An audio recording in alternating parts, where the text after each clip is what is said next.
Lydia Cherop, hi. Mambo Lydia. Happy New Year to you Lydia. Uko vipi? Karibu sana Lydia. Happy New Year. I believe you're a teacher. Yes, dear. Happy New Year. I believe you are a teacher, Lydia. How is your application process going? Let me know. And then let's drop that like. Pete Moi, Happy New Year. Nimefurahi kukuona mambo. Habari ya mwaka mpya. Guys, let's drop likes. Let's like the live. Let's like the live and then let's share. Mkwaje, habari ya mwaka mpya. Mwaka mpya inawapeleka aje? Ha? Mwaka mpya iko vipi? Peter Mudegu, habari ya mwaka mpya. How are you guys doing? Happy New Year, guys. Happy New Year to all of you.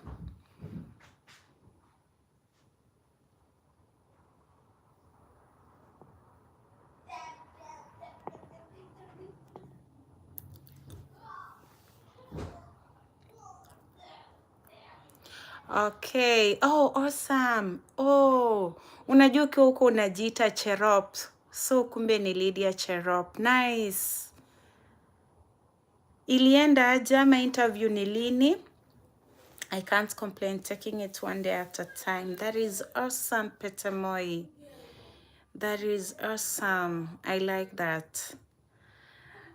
Umefikia wapi na application? Guys, let's remember to drop our likes for the video. And then let me know how far you are with your applications. Remember, if you're seeing me for the first time, guys, I make content for teachers. I'm a teacher. And if you're asking me about Monday, I'm already stressing out. Lydia, ilienda aje? How did the interview go? Ilienda aje? Akinipe good news. Huh? Aki nimesikia tu tumbo imechemka. Nika ni mimi wa?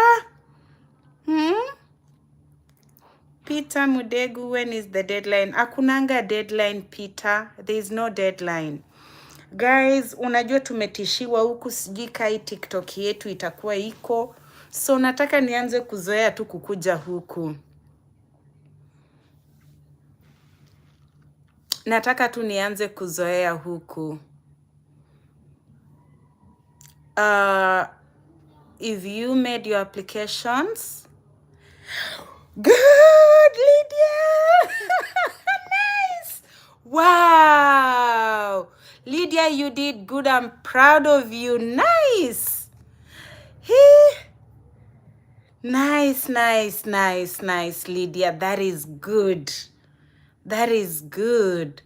Wow, guys, Lydia had an interview and she says she got a good feedback. So we need to be proud of her, guys.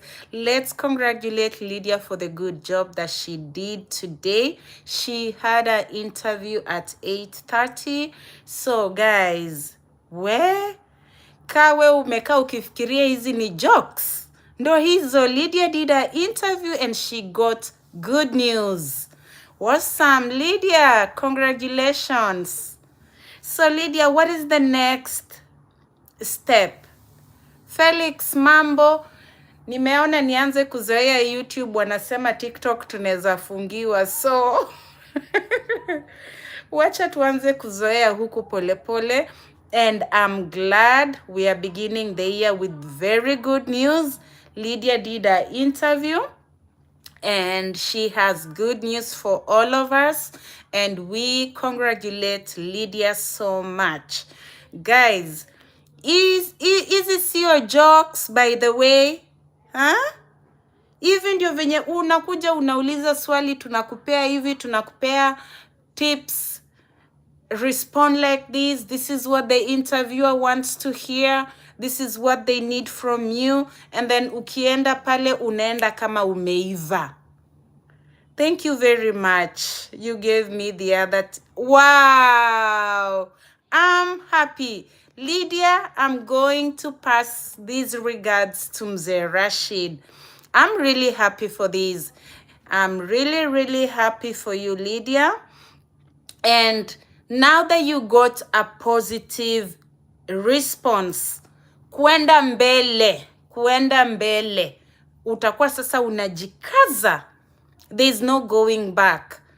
Now that you know what you've tested the interviewers, unajua ni nini wanaulizia, autishiki tena. I'm proud of you and this is what we want to hear. I'm supposed to submit some documents. Lydia, enda tu ufanye hivyo, kila kitu unaweka kwa soft copy. Kila kitu unaweka kwa soft copy, alafu unaweka kwa one folder. Create a folder. Create a folder that is labeled Lydia's documents. Wakikuulizia tu tunataka hii, unachomoa unawatumania. Waseme Lydia, this is what we want.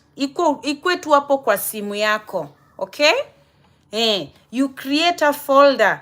You make everything to be soft copy. And whenever they need anything from you, promptly unawatumania haraka. Okay? Alice Mbugwa. But I don't have a passport. I shall get and try. Thanks for information. Good. That is a good decision, Alice. Passport is an important document. You need it. You cannot begin any application process without. So, changamkia hiyo maneno. Kama uko sure tu unataka kuapply hizi kazi, changamkia. Unaona wenzetu washaanza kufanya application, washafanya interview. We talked with Lydia the other day and right now she is done with her interview. And I'm telling you guys, Monday, all offices are resuming. Kila mtu yuko kwa kazi. So if you're thinking, when is the right time to make your application, you should do it right now. Right now. Okay? If you have all your documents with you, why not just do the application right now? Okay? Remember, these applications are like first come, first serve. We ukieka application yako kwa kuchelewa, inawekwa chini ya zile zingine. So wale ambao wali apply December wakati tulianza kuongea hii maneno, files zao zitakuwa attended to. Ofisi zikifunguliwa on Monday. Unaona? So let's not waste a lot of time. Passport ni shilingi 7,000 and that is very little money. Hiyo ni pesa kidogo sana. Isikutatize because you are looking at the bigger picture. Caroline Odhiambo, mimi ndio nimebaki. Sio we peke yako. Kwa nini? How far are you, Caro? Let me know. Umeapply? Umefikia wapi? Because I believe Lydia is almost like, is she the second or the third person? Because I also had another lady tell me. No, should be the third. I received like 2 ladies telling me that they did their interviews and they were successful. Lilian Mambo, Lilian, Cherop Lydia alifanya interview na amepata a good feedback. So we are celebrating Lydia this morning. She had an interview around 8:30 na amepata good feedback. So guys, remember, I keep telling you guys, these jobs are here for you. And the real thing is that They are not doing the interviews like venye Kenya. Unaona, Kenya mtafanya interview, lakini tayari wako na mtu wao. Unaona? So mnaendanga interview na mnajiuliza, ni kama tu hata hiyo kazi sitapata. Unaona? Because in Kenya nika huwa washapea mtu mwingine kazi. But these jobs, they really need to give you these jobs. They are really they are looking for teachers and they want to hire you. So immediately upon completion of your interview, mwingine tu atakueleza tu hapo na hapo kama umefanya vizuri. And that is what we are talking about. Lilian pia alifanya yake na akaambiwa hapo hapo that she did good, okay? So, if this is going to serve as a challenge or as a motivating factor, tujitie bidii sisi wote. And then let's clap for others, okay? Clap for them. Wakati wako tutakupigia makofi, tutakusherekea, we are going to rejoice for you. And I'm very proud of Lillian. I'm very proud of Lydia. Congratulations, guys. That is going to really motivate you. You are going to know that you are in the right direction. Okay? So, for example, mtu kama Lydia ama Lillian ambao washaanza interview, I can assure you by next year, mwezi wa 5, you will be going to the embassy. Okay? Ukimalizana na embassy, upange travel nini zako, plans zako. Kama utakuwa unaenda kwa mwezi wa 5, hapa mwezi wa 6. Lakini mwezi wa 8, shule zikifunguliwa, mtakuwepo hapa. Okay?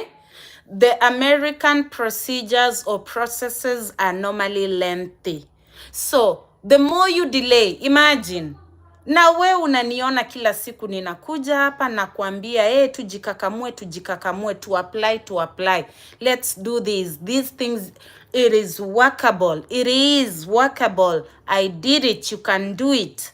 And again, I did not pay. Why should you pay? Why should you pay? So, hii ni mwaka ya walimu na guys, tujitume. Can you enlighten? I just made a video. Petemoy, I just made a video. Venye nimekuja tu hapa, nimemaliza kutumana video. So, ukienda tu kwa video zangu, utaziona. But because you're asking, let me just talk about it kidogo. Evaluation, where umesomea maybe KU, umesomea maybe UON. Mimi particularly nilisomea Uganda. And your documents need to be evaluated. Evaluation is also like an equation, equating your documents. So you want to come and work in America. How can we know that you qualify? Now, look at this. In UON or maybe in KU, they were not using the GPA to calculate your degree. They would say maybe ukona first upper, second upper, ivo. So ukikuja huku America wanatumia GPA. Okay? So they need to equate your second upper ama your first upper ikuje to the American GPA. And then now they will tell you whether you qualify to work. Iyo degree yako inalingana na degree ya America. That is in a very simple way that I can put it.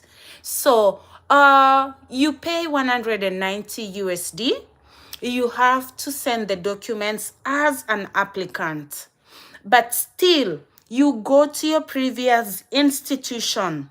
Okay? So, if you're working with Spantran or if you're going to send your documents or you're going to evaluate through WES, they are going to receive two sets. One, yako. Two, ya academic registrar. Okay? Why do they need them to be sent by your university.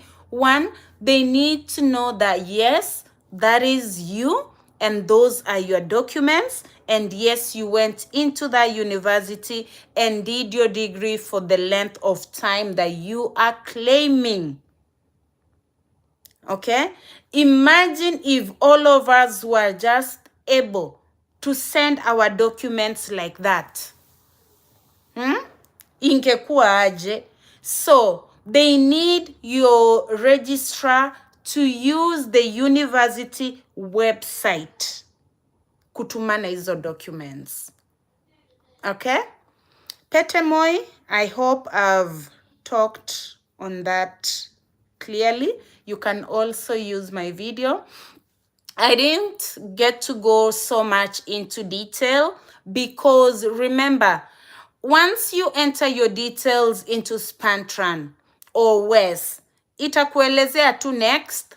So kama page ya kwanza inaulizia majina nini, you click next. So you just follow the prompt and you continue doing it mpaka kwenye utamalizia, okay? So unalipa electronically, you can pay with your M-Pesa. Payment is done electronically. You are paying Spantran. Aulipi mtu mwingine yeyote. Because I know sometimes ikifika hapo kwa kutoa pesa tunakuwa na wasiwasi, and that is okay. Okay? But you are making payment to Spantran, and this payment is for evaluation of your documents. So, usiogope kutoa hiyo pesa. Look at the bigger picture. Look at the bigger picture. You want to come and work in America. These are the steps that you need to go through. So let's put in that 190. And during the time that I've been going live, nimekuwa nikiwakumbusha usimalizie pesa kwa Christmas, bakisha pesa kidogo, because bado unahitaji kufanya shughuli come January. You need to do your evaluation, you need to get that passport, you need to get... So, kama ulimalizia pesa Christmas,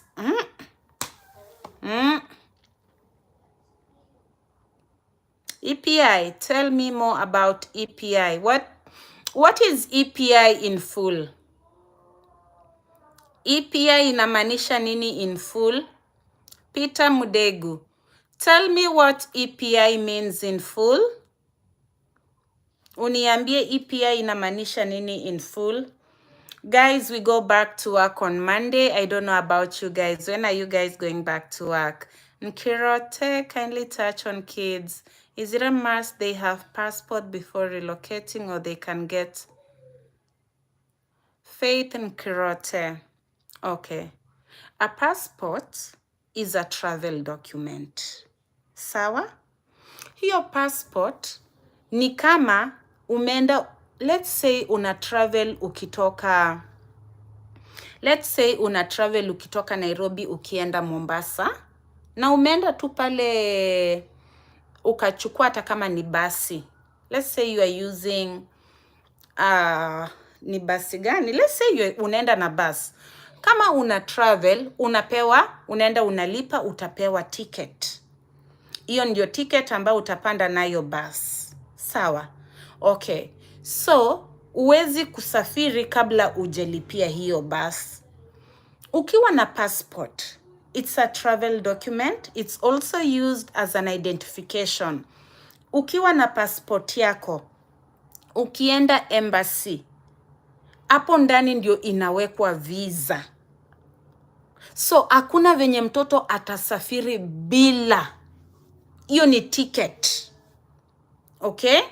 So, wewe utakuwa na passport yako na watoto wako watakuwa na zao. So, hakuna venye utarelocate, hakuna venye utapanda ndege bila ticket. Na ticket ni kukuwa na, okay, kuna hiyo travel ticket, alafu kuna sasa hiyo passport yako ambayo iko na visa yako ndani. So, kila mmoja anahitaji. Okay? I trained in certificate in early childhood education. primary teacher education, then degree in Kiswahili CRE secondary. Is it acceptable?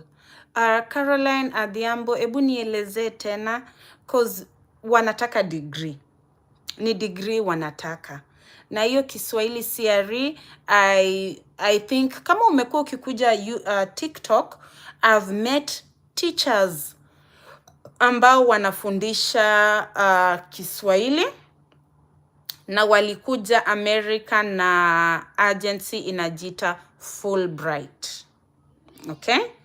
Wanafundisha Kiswahili they apply through Fulbright.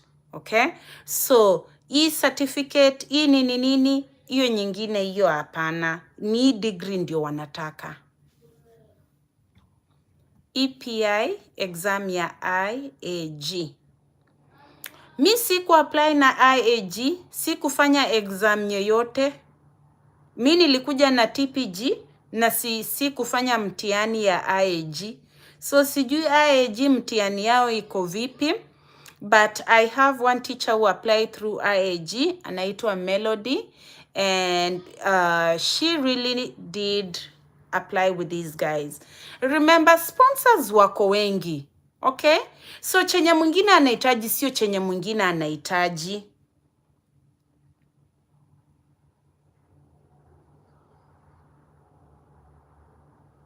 Oh, Nkirote.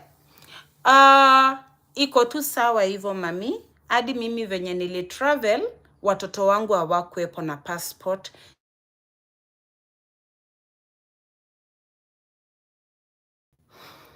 Okay, that was an interruption, guys. So when I came to America, nikakuja, nikafanya kazi, ndio nikapata do, nikawatumania, wakaenda waka apply for passports.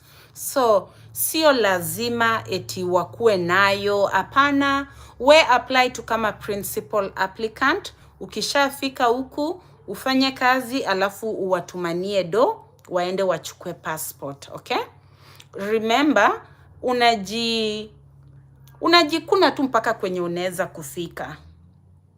So kama kwa sai uko tu na pesa yako enye inatosha passport moja, just work on yours, okay Faith? Alafu ukikuja hapa utawatumania do, wataenda kunini.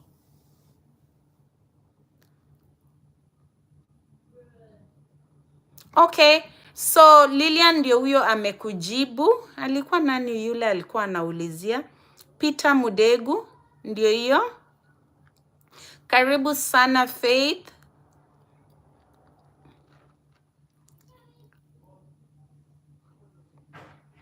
Process can take over 1 year. Uwezi jua. Mi niko na walimu najua hata wali apply na miezi 2 walikuwa hapa. Na najua wengine wali apply hata mwaka 1. So, especially sometimes, ukienda na H1B, inaweza chukua muda wakati mwingine. Okay? Lakini, there is no 2 processes that are the same. Huwa zinatofautiana. Loans zimefanya nini? Sisi wote tuko nazo. Ala? Loan imekuwa aje? Loan ya TSC is standing between you and your American dream. Ashiko. Hadi si tulikuwa na hizo loan. So, sioni kama hiyo ni tatizo hata kidogo. We apply. We apply. Apply. Process ziko tofauti, kila mtu na mambo yake, kila mtu anakimbia na mbio yake, kila sponsor. Unaweza pata tu ukabahatika within a very short time ushatoka Kenya. Na mwingine anaweza chukua muda, but remember, bora umeapply, kuna siku mambo yako yataenda vizuri. Kuna siku mambo yanaenda vizuri. When are you guys going back? Peter Mudegu, you've been answered hapo ndani. Angalia kwa comment section, Lilian amerespond. Lilian amerespond hapo. Okay? So remember, different sponsors wanahitaji vitu tofauti. So unaweza ukaniulizia kitu amba maybe mi sikufanya na mwingine alifanya.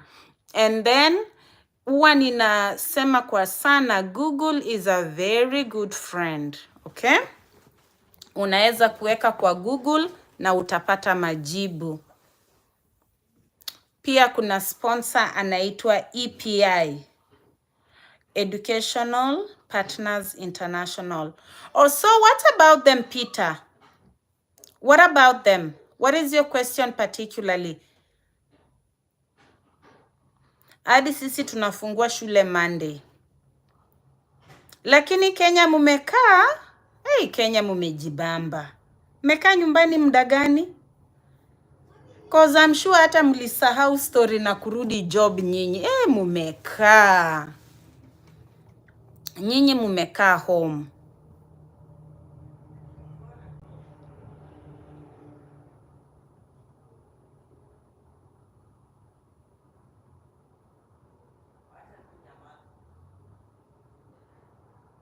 Okay, Ashiko. Let's pray that all goes well. And that is what I normally say. Ukipeana referee, akuwe ni mtu mwenye unaamini. Asije akakuchomea. Okay? If you know, you know. Usiseme mambo yako kwa kila mtu. 2 months. We, guy. Haki mumekaa nyumbani jamani. I envy watu wa Monday. Mimi nilikuwa job meeting. Si leo ni Friday, Lilian. Mbona mko job leo Friday?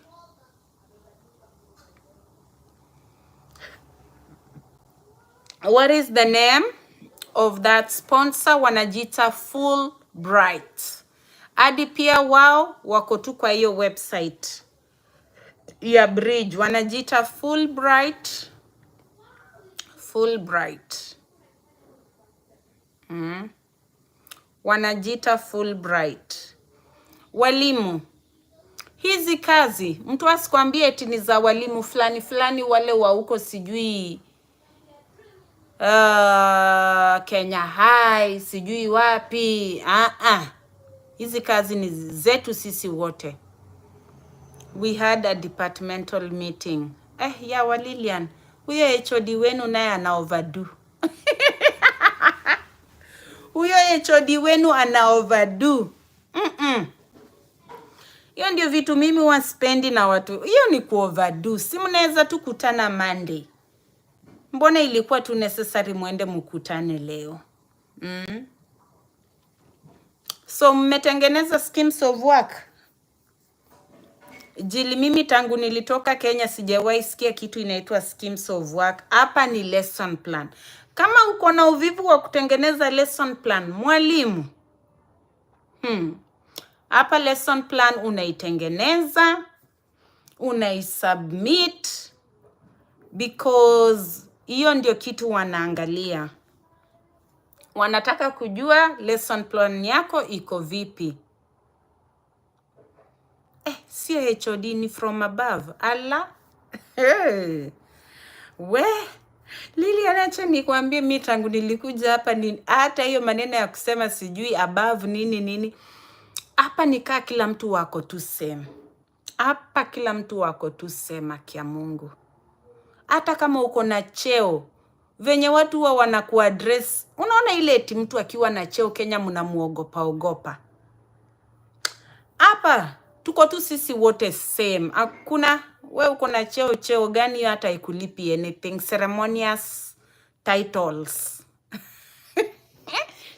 Ceremonious titles zenye hata hazina payment. Hapa kila mtu wako same.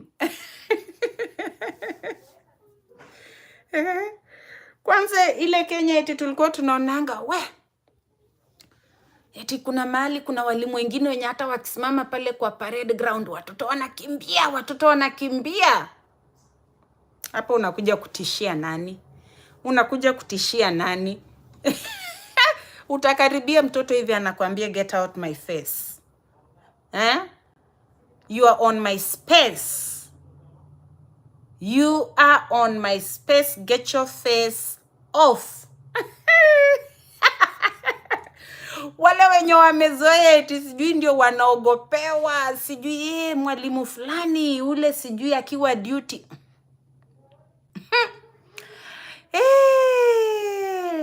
Duty huwa tuko nayo hapa Amerika ni duty ya kupeleka watoto lunch. Unawapeleka lunch room, unakaa na wao kwa lunch room, wakimaliza kukula, hiyo ndio duty tuko nayo. Hiyo duty ya kukimbizana hapa hakuna. Kila mtu anajua kwenye anafaa kwenda.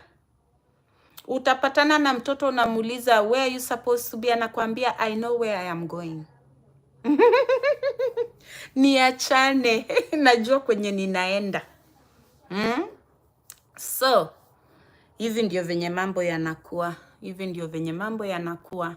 Alafu nimekuwa nikisema and I will not stop reminding you guys.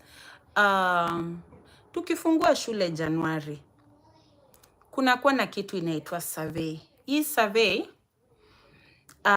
they ask teachers who are coming back. Na kuna wale ambao warudi.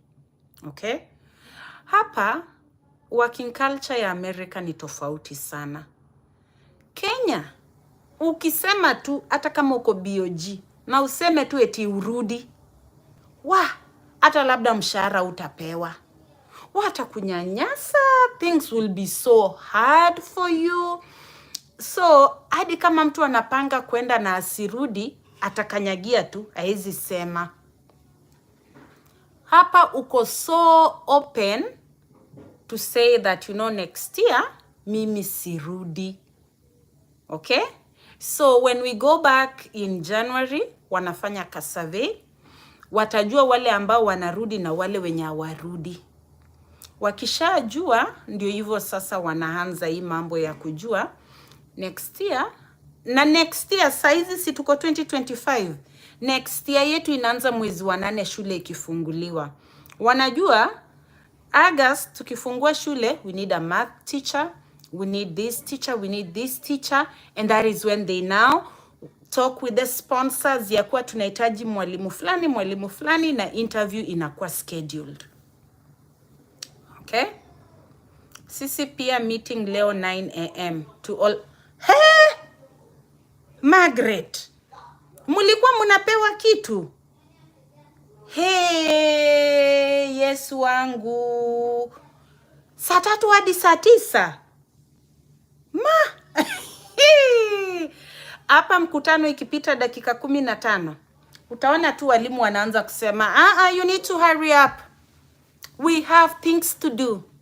We have places to be. Sasa mimi nataka shida kama hizo. Shida gani hizo Lilian? Ama wafanye that is another option.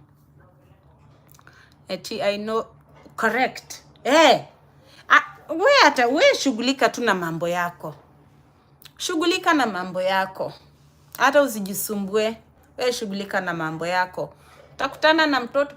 Hata hiyo time ya we mwenye kujipata nje ya class yako ni ngumu. Ukishaingia class, ushaingia class. Ukishaingia class, ushaingia class. Guys, unapatanga hizi classes zetu, mwalimu amefanya ikakuwa fully equipped. Ni kama nyumba yake. Akona microwave, akona fridge, akona kila kitu. Okay? Fully functional. So, amebeba tu maziwa, not necessarily maziwa, inaitwa creamer. Amebeba tu creamer na akona coffee maker, akona drinks. So, akitoka kwa nyumba, akikaa kwa class yake, it's the whole day in your class. So, you don't necessarily go out hivyo kukutana hata na hawa watoto.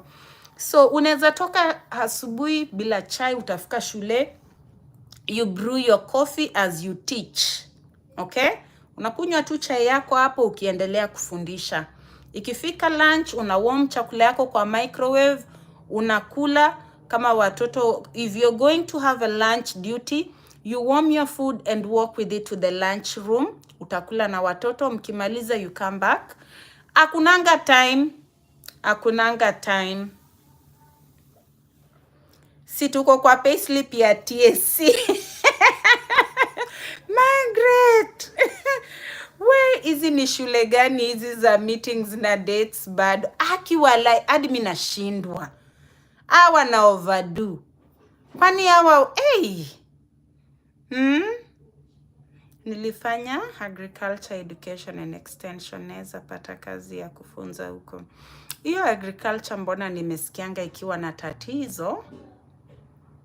Hiyo agriculture kuna venye nimesikianga ikiwa na tatizo, sijui wao wanasema nini. There is a way in which Mzee Rashid normally explain it. Sijui ni ajeda, sijui ni nini, lakini hiyo agriculture inakuanga na kautatizo kidogo.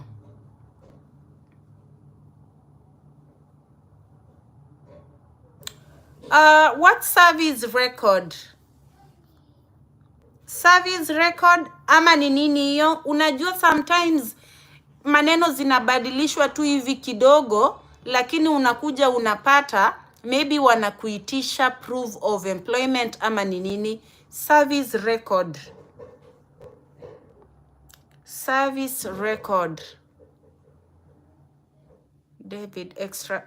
Tena hata kumbe shule yenyewe ilikuwa extra county ya Walilian. Ambie HOD na overdo. Unaona Anthony, kuna hiyo AJED. Huwa nimeisikia wakisema hiyo AJED. So, I need for you to just do your research kwa hiyo mambo. Kidogo inakuanga na kautata hivi. Uko JSS, no pressure. Tukiingia Wednesday. Okay, JSS Junior Secondary. So wenye tunangoja tukue picked on principles, tuendelee kuwa na hopes. As in after approved by faces, tukue na hopes. Mi niko na mwalimu hapa, nilikuwa live juzi akaniambia amepandishwa hata cheo huko shule, sijui yeye ni nini na make application na haambii mtu. Amepandishwa cheo, sijui ndio nini. He is a teacher from Tanzania. Akaniambia ashapandishwa cheo na yeye make application na ni kama alikuwa ashapata feedback na haambii mtu, na amechukua ile position ile ceremonial positions, hizo hazinanga pay. Hata holiday duties tunafanya kwetu. Holiday duties gani hizo? Mimi hata weekend nikimalizana na wale nikishafunga class mpaka Monday. No duties za kuniambia.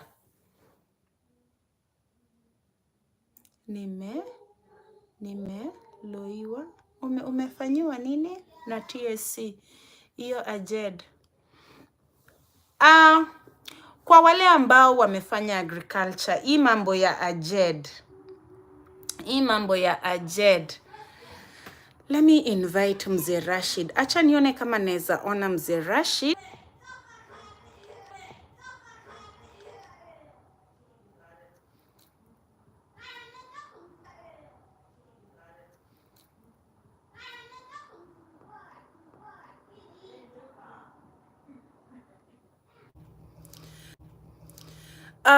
Nimeenda kutafuta Mzee Rashid for wale wa AJED.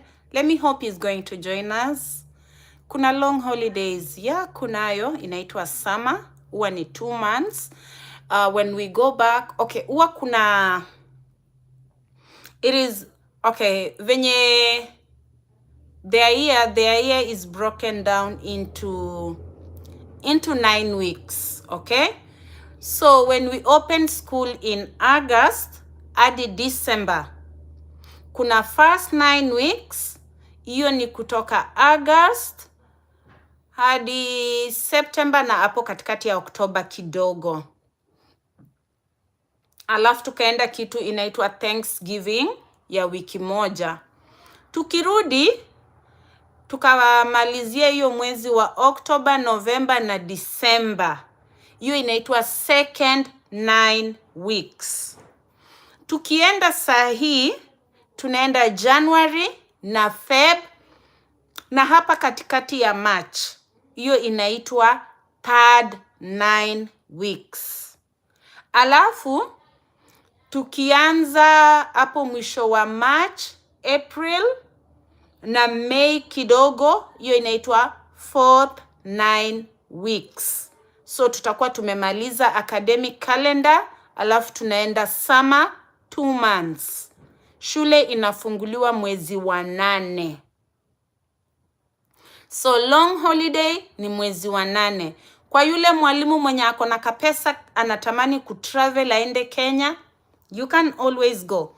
Your visa is always open, which means unaweza safiri, unaweza enda Kenya, unaweza enda wherever you want to go. But again, ile dola kumbuka umekuja kuitafuta, ujekuja kuimwaga hivi. Na umeishi Kenya miaka yako yote. So unataka kurudi Kenya kufanya nini? So kuna long holidays? Yes, kunayo. Are you paid during long holiday? Yes, you are paid. Teachers huvaa official ama naweza enda shule. Okay, unaweza enda venye unataka. Unaweza enda hata na pajamas. Unaweza enda hata na bonnet yako kwa kichwa.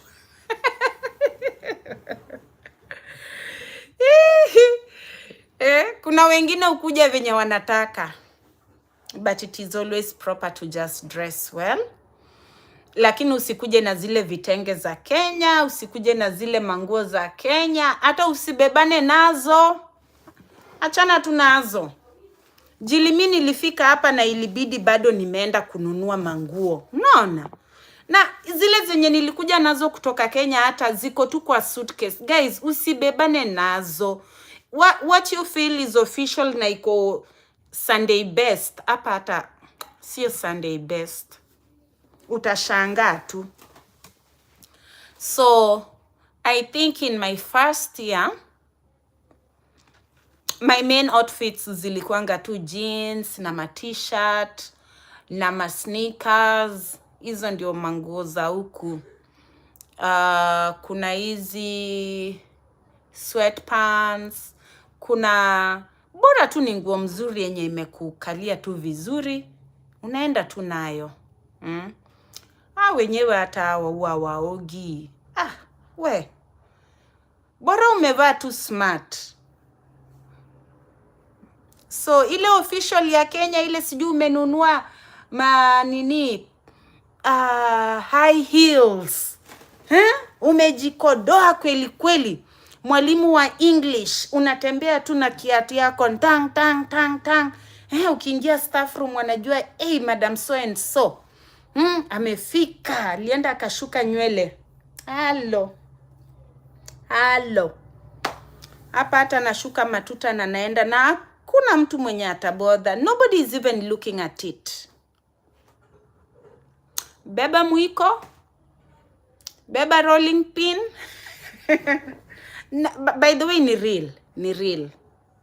Beba mwiko. Beba rolling pin. Majani unaweza beba, although huku pia utapata tu African shops, utapata majani. Lakini ile kitu yenye mimi nili struggle kupata ni mwiko na hiyo rolling pin.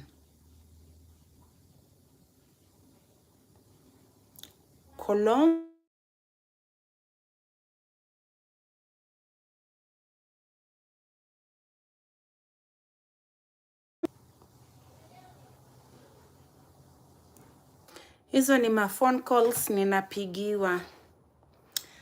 Colombo and Hard Team. Iko kwa hiyo website ambayo huwa tunatumia. Caroline. Iko kwa hiyo website huwa tunatumia. Hiyo ya Bridge USA. Iko hapo ndani. Thank you. I watched one of your videos and applied a cultural exchange program. For the last 3 days, it's been accepted and an interview is scheduled. Whoa! Nice! Guys, we ujui, hiyo kitu huwa inanipea raha. When I hear this, I feel so happy. Let me tell you guys, mimi venye nilikuja hapa Florida, nilipokewa na Jamaicans, nikaishi na Jamaicans, nikienda shuleni Jamaicans, kila kitu ni Jamaicans, nikajiambia guy, yani hatuna wa Kenya for real. Ba ukienda huku South Carolina, North Carolina kwenye akina mzee Rashid wako, kuna Kenyans, lakini kwenye mi niko hakuna Kenyans. Nikasema hapana, hewe, hii info wacha kila mtu apate. So when you make that application na uniambie ime go through, I'm so happy. Oh, you don't understand my language?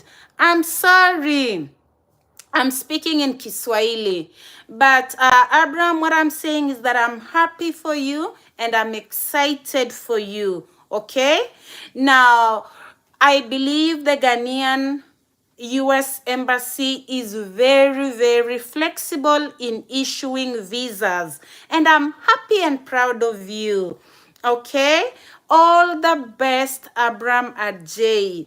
Well, what subject are you teaching? This is the second person today giving me good news. Lydia also did an interview today, Abraham, and I'm happy for you guys, okay? This really makes me very happy. Good job, Abraham. I hope you come to our county. I'm proud of you and I wish you all the best. Now, when you go to the interview, Lydia, I don't know if Lydia is still here. When you go to that interview, I need for you to be confident. Okay? Be confident. They will just want to hear your English command. So they want to hear how you're talking, and they will ask you teacher-related questions. So it should be nothing that you cannot handle. Questions you might get. Tell me about yourself. You need to be able to talk about yourself. But that question is not just asking you to say, I am Abraham, these are my hobbies, on my free time, I like to travel. Tell us about yourself as a teacher. What kind of teacher you are? How are you organized as a teacher? What is it that, what are some of your qualifications? Do you have a degree? Do you have a master's? I need for you to go to Google and see how to respond to tell us about yourself. What are your teaching methodologies? Okay? Those are some of the things they can ask you. What is your classroom management? What can you tell them about classroom management? So, back in my country would say, oh, we write noisemakers and then take the noisemakers to the teacher on duty. Here, noise is part of your day-to-day job.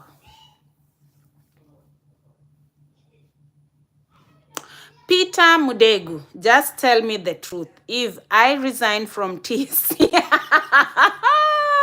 if you're watching this live session, I can see I have 12 teachers.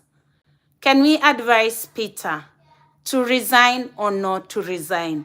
On the comment section, just either write resign or write not to resign. And then Peter Mudegu will make up his mind.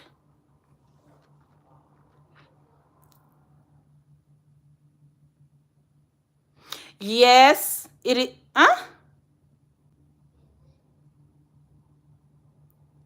Yeah, everything is done online. Remember, you are in Ghana and your interviewer is in America.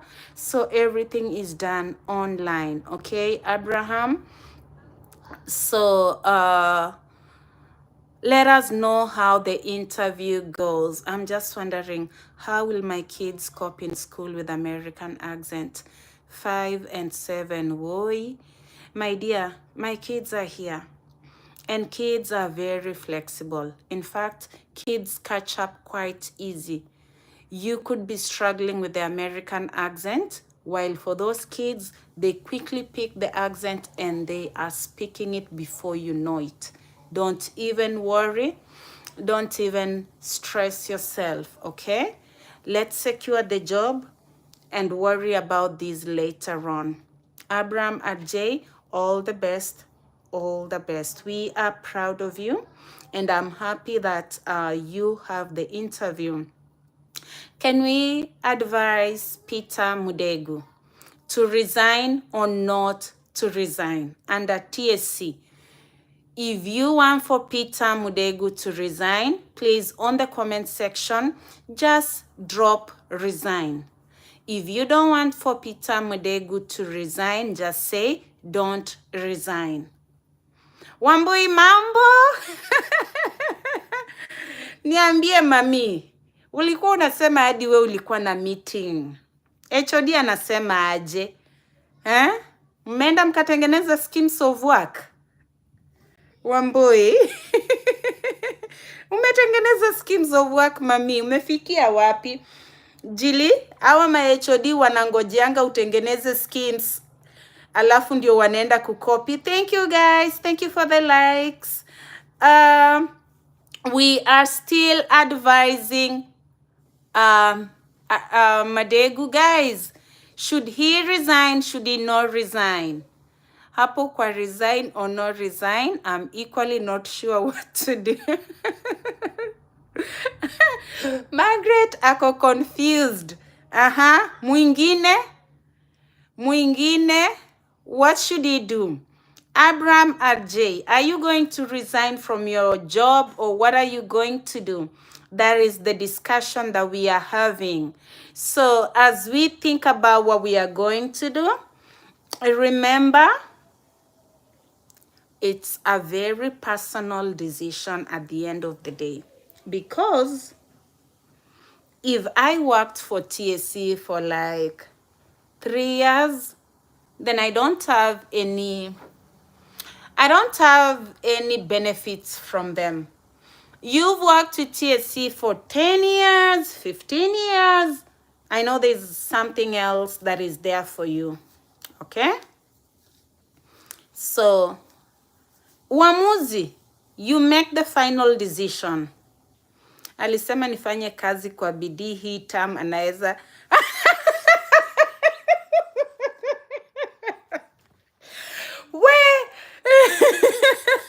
Wambui, ajui kama uko na macho ya kwenda Amerika. Mimi naishia, I can't resign, okay? Alice, can he remain in TSC and come there? You are even sent Ruth here. We get feedback that we won't get. And guys, listen. I normally say I didn't pay for this information. So why should I pay another person? These are jobs for teachers. Why should another teacher be struggling with TSC? Mara ako na loan, mara ako na nini. Hey. We, hizi kazi ziko hapa. Na ni za walimu. Na utalipwa na hiyo dola. Ebu apply. We unapanga mambo ya kuresign or not resign. Amua mara moja. Jili, don't let whether to resign or not to resign stand between your dream. It is standing between you and your American dream. Na ukirudi kuangalia hiyo miaka umefanyia TSC, hata uende kwa mfuko yako hauna hata ka saving pale ndani. Maybe kama saa nyinyi mko na saving, mi sijui. If it's approved, I will immediately resign from my current job. That is Abraham. Don't forget, Abraham is in Ghana. Don't forget, Abraham is in Ghana. So, if you are in Kenya and you are working under TSC, what is the plan? Hii resignation is sana ni swala nyeti tena. You need to really think. You really need to think. So the way I did mine might not be the way that you want to do yours. Now, we are two different individuals, okay? So it is upon you to know what you want to do. So don't look at what another person did so that you can do the same. You just make up your own mind we mwenyewe.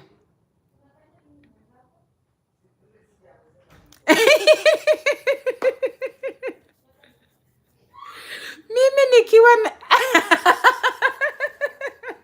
Wambui, twende mbele.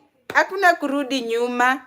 Even if you don't resign and leave it just open, it is still okay. Hakuna mtu atakutafuta atakufuata. We songa tu mbele. Story ya resigning ni noma. I will boycott. They will not even see me in there.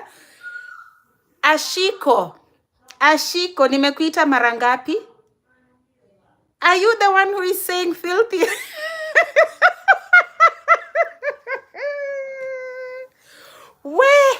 Hey, wacha nipate visa tu.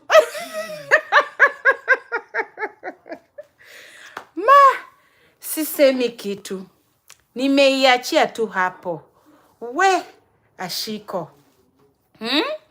They will not see you in their filthy offices. Ala? Hey, kweli umesema hiyo kitu, wacha ikutoke. Loan ndio zinatumaliza. Mimi zilikuwa zinanikula karo.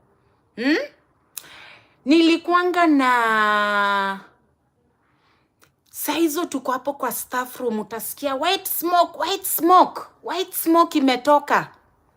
Na wewe unajua hiyo white smoke hakuna chochote pale ndani. Ukishalipa house girl, kwisha. In fact, walimu ni watu hata sijui wana survive. Haki ya Mungu sijui. Mimi ile wakati nilichukua loan na nikarealize kinaniramba for the next 8 years. Na alafu naeza lenga story na bank loan nikisha land. Watanitafuta kweli. Mama Queen, wewe pata hiyo visa. Mambo mengine tutayangalia baadaye. Pata hiyo visa, pata hiyo kazi. That is our goal number 1. Madam, so with this culture exchange, when I seal through, is there a possibility of getting permanent job after your program? Abraham, America is big. America is very big. Opportunities are very many. Are there chances of you getting a permanent job? Of course they are, depending on your speed, okay? Depending on how you get an employer who wants to sponsor you, okay? Remember, getting an employer is another thing. So it all depends with how you are putting yourself out there in the market, in the employment sector. You know, it all depends with how quick you are. Okay? Age limit. Ukishagonga kitu kaa uko ma 56, 55, inakuwa ngumu baba. Ama, yani, you know, they also look at your productivity level. And I've been told, faces, they will just tell you that you don't qualify because of your age. But don't let that be an issue. Apply. Application is free. Let the sponsor tell you that your age is disqualifying you. America, I feel like age, age factor in America, the graph of the age is skewed. Guys, when you're in Kenya, you would think because you're 30 years and above, eti wewe, sasa umekuwa machua. Wewe ni mtu mkubwa. Hapa, ni kama hata 30 years ni watoto wa 24 years. Kijana mdogo. So, age isikutatize. Wewe weka your application. Let the sponsor tell you that your age disqualifies you. Otherwise, I would suggest or I would think from the ages of 55, 56, going to 60, maybe that would be an issue. But if you're below that, go ahead and apply. Hata loan hawanipatii juu ya 30k nilichukua tu. Wambui! So, wamekukazia na bado wanataka uende ukue class teacher. Hiyo maneno tumekataa. Margaret Muchoki na wale tuko na sacco loans. Okay, hapo kwa sacco, I need for you to make a plan, okay? Kwa sababu what you're going to do is you are going to make your guarantors to be in trouble of paying your loan. So you need to plan well. Hapo sana sana. Thank you for the likes. Guys, thank you for the likes. Hii kitu ni mpya hadi sijui hizi likes zinatumanwa na wapi. Ninaona tu zikipita huku kando. Ukiwa na loan ya sacco, ujue uko na guarantors. Ukiacha guarantors kwa shida, na kuna wengine wenye wako na roho mbaya, umemwachia hiyo loan na we umeenda America, they can do anything to sabotage you na utajipata umerudishwa Kenya. So hiyo loan ya sacco, kama uko na loan ya sacco, na nataka ucheze kama wewe. Mi sitaki kukua mimi ndio nimekuwa advice. Lakini endako ukachukue loan ya bank, ukuje usafishe sacco. Chukua ingine, safishia ingine. Usiache kama umeachia watu mzigo. Jili utakuwa umewatesa. Okay? Nasikia kuna vile unaweza kwa yes you can. Yes you can. You can do that. But kama unaweza ukadeal nayo before utoke, uende kwa bank, uchukue kwa ya bank, ukuje uclear hii ya nini. Yani, centralize loan zako ziende sehemu moja. Okay? Centralize loan ziende sehemu moja. Usiachie mtu mzigo wako. Wamboi, ukuenda kwa appeal wakutoe kwa CRB. Hapana. Appeal wakutoe kwa CRB. Wasikufungie huko sana. Jili sasa kama wakupei loan. Na hapana. Enda appeal. Onesha kabisa ya kuwa uko very sorry na nini alafu unacheza kama wewe unachukua kwa kitu. Unachukua visa, unachukua ticket, unajipata. Unajipata kama ushafika Texas. P.O. Box, Texas. P.O. Box, Florida. Wakikutafuta unawaambia, munitafute mwaka ujao. Zote ziko poa. Zote ziko poa. TPG kidogo niliona kuna mtu alikuwa anasema, inachukua time, they are not responding, and I'm imagining their applicants wameflood huko. But TPG na Faces, ujue you are not paying anything, zote ziko free. So ni nini hiyo inakushikilia?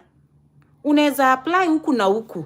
Si nimekuwa nikiwaambia, usi-apply na mtu mmoja. Apply with many sponsors. Don't apply with one person, okay? Make your application. Whoever is moving faster with you, enda na huyo. Enda na huyo. Alafu maneno ya kuambia kila mtu your business. Kitakuramba. Guys, funga mdomo. Usiende sahi staff room wewe ndio unajua. You go to the staff room showing everyone, hey, me I applied. Hey. It is okay to share the knowledge that you know, guys. There are opportunities abroad. Teachers are needed abroad. But don't go showing everybody that you have applied. Oh, this is what I'm doing. This is what I'm waiting for. Where? Kitakuramba. There are some principals who can really sabotage you vibaya sana. Now, I've never really understood why teachers were like that. Abraham RJ, thank you too. Happy New Year, Abraham. How is Ghana? You didn't even tell me how is Ghana. Abraham. I think it's been a long time I didn't hear someone with the name Abraham. We at least we could shorten it even and call you Abu. Abraham sounds, it's okay, but it sounds like Abraham in the Bible. I don't know. So guys, today, this is now, first, Lydia said she did her interview. Now, Abraham is here. And angalieni tu, the way God is working. And the way teachers are coming. And the way this makes me happy. And the way we will be talking different stories as we continue. Because of this information. We will be receiving different news every time. Okay? So, if you're watching me, and you've been watching me, and you continue watching me, and you don't have a passport, what are you doing? Unafanya nini surely? Nini unafanya? Go and take that passport. Apply for that passport. Go for it. Put all your documents in order. We don't want a case where they ask you for your driving license and you're there saying, oh, I don't have, and then that is used to disqualify you. Come on. They ask you for your, and you're like, I don't have this, and that is disqualifying you. Why? Why? You can come with your family. Yes, Peter Madegu, you can come with your family. For when I came with TPG, J2, the slot for J2, who are your dependents? Those are 5 slots given for your J2. Okay? So, I know Kenyans, or maybe sometimes not just Kenyans, you've taken somebody's daughter, unaishi na yeye na hamuna marriage certificate. Na una apply unataka kwenda majuu. Tengeneza hiyo marriage certificate. Tengenezea watoto wako birth certificates. So if you don't know where to begin, begin there. Lastly, principal interview bado hawajaanza. Schools are opening on Monday. Schools are opening on Monday. Okay? So, any interviews are going to begin then. Schools are opening on Monday. A lot of things can happen when your contract is over. A lot of things can happen when the contract is over. It is upon you to decide what you want to do. A lot of things can happen. We mwenyewe ndio utaamua. Anthony, kama unataka kurudi Kenya wende uteseke, see you. Mbona basi unaanza kuapply? Why? Why are you beginning to apply? If your end game is to go back, why are you applying?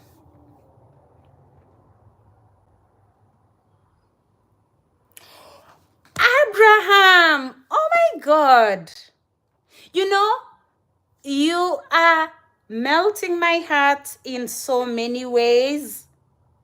Look at these guys. My first time coming across your video was last Monday. Okay? As soon as I watched, I used my phone browser, navigated through the various sponsors, then applied. Wow! God! Abraham, I'm proud of you. And just like that, you have an interview coming. And then, there is you. Alafu kuna wewe. Si kwa ubaya. Alafu kuna wewe. Alafu kuna wewe. Umekuwa ukiniona. And you are not applying.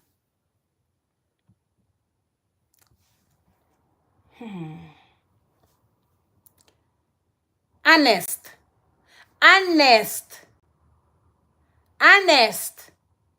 How many times have I called you honest? Ish. Oh my goodness.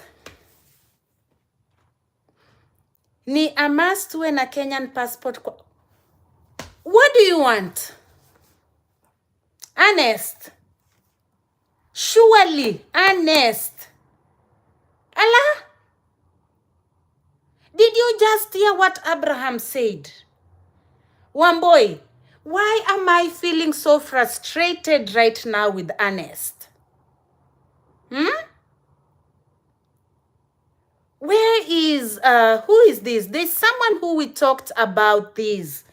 And what is a passport? What is a passport? Let me begin there. What is a passport? If you scroll through any application, what are you going to apply without a passport? Don't even begin. What is a passport, honest? Because I'm feeling so frustrated right now. Margaret.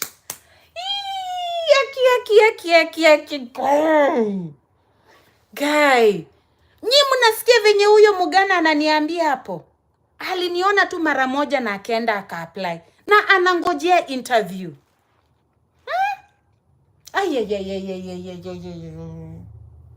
Guy. Yani hii information mi natakanga iwafikie wa Kenya. Alafu kuna mtu tu ameniona tu mara moja na akaenda na aka-apply. Ruth mimi niite tu mara moja, nilikuwa kutuma docs pantran. Tumana. Weka pesa kwa M-Pesa. Pay the money electronically. Okay? And then, you know the process. Nimekuwa nikiwaambia kila siku. Kama ulisomea KU, safari ya KU unakuwa unafaa umepanga. Kama ulisomea, kwenye ulisomea, panga hiyo safari na uende. Go.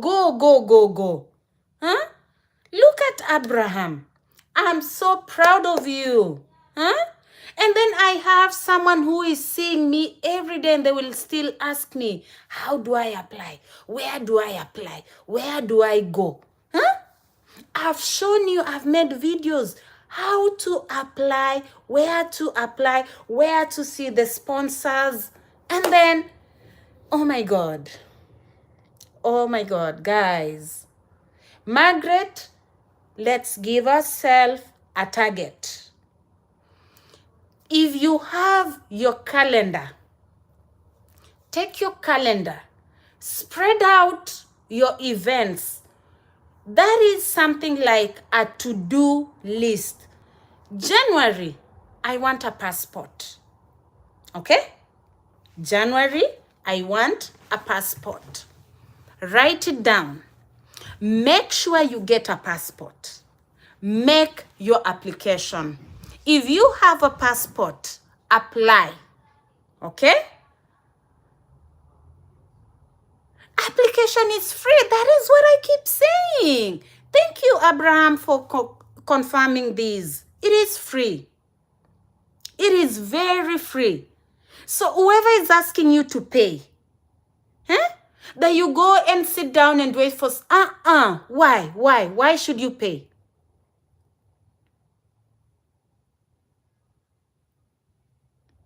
Mama Queen,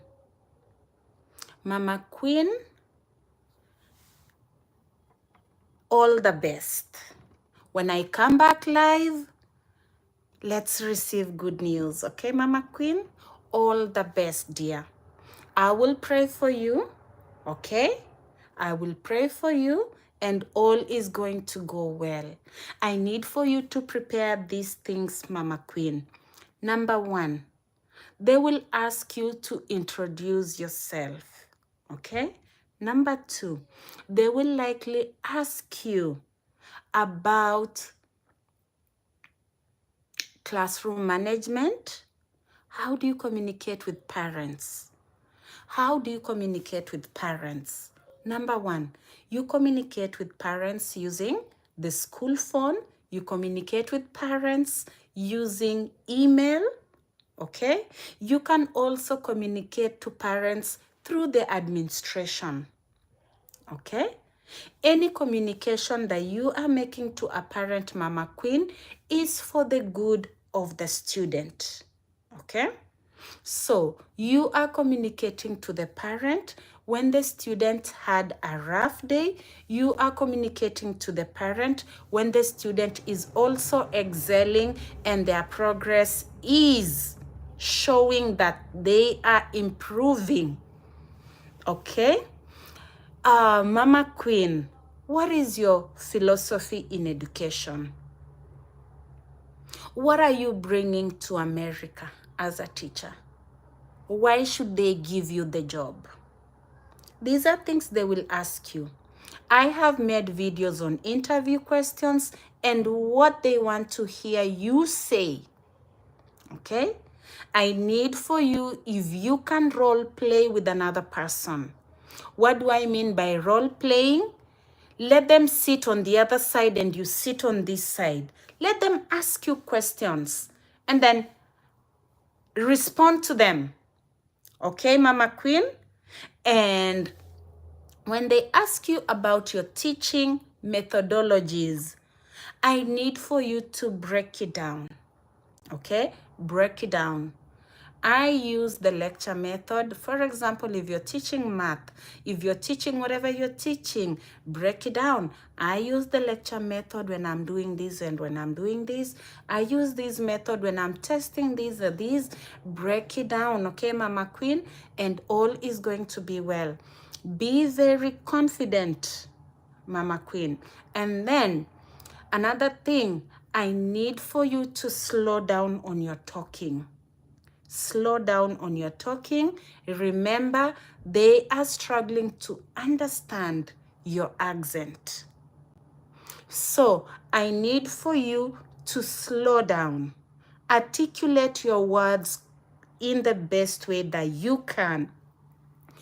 Open your laptop.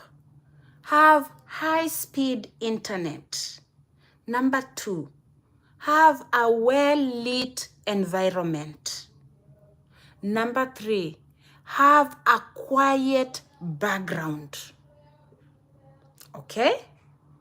And go there with all the confidence and we pray for you. When I open this live another time, we are going to be celebrating Mama Queen and Abraham. Okay? Today we were celebrating Lydia and Lillian. We were celebrating them. So we pray for Mama Queen and we are also praying for Abraham.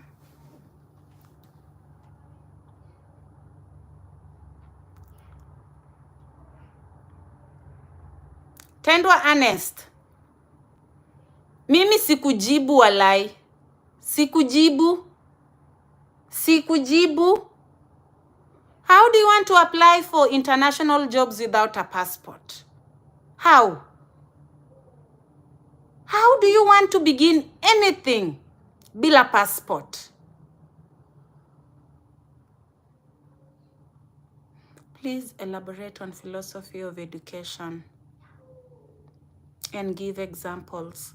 Margaret Muchoki, philosophy of education is what you hold within you as what you believe you education is. Ni yenye wewe mwenyewe you believe. Okay? So, when they ask me, guys, acha nikwambie, kama hii itakumotivate. Mimi nilifanya interview na principal. Niseme ama nisiseme, nilifanya mara 6. With different principals. Because I didn't have anyone to guide me. You guys have an upper hand.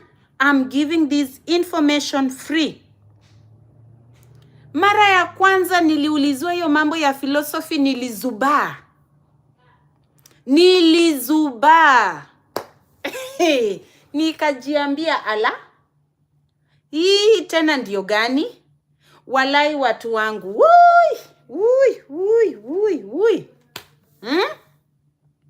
Nilifanya hiyo interview, Lilian, mara 6.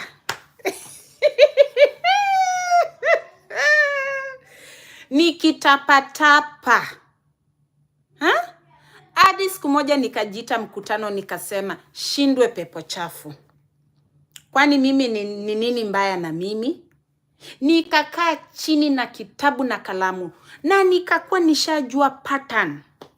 Zile vitu wananiulizia. Na nikachora.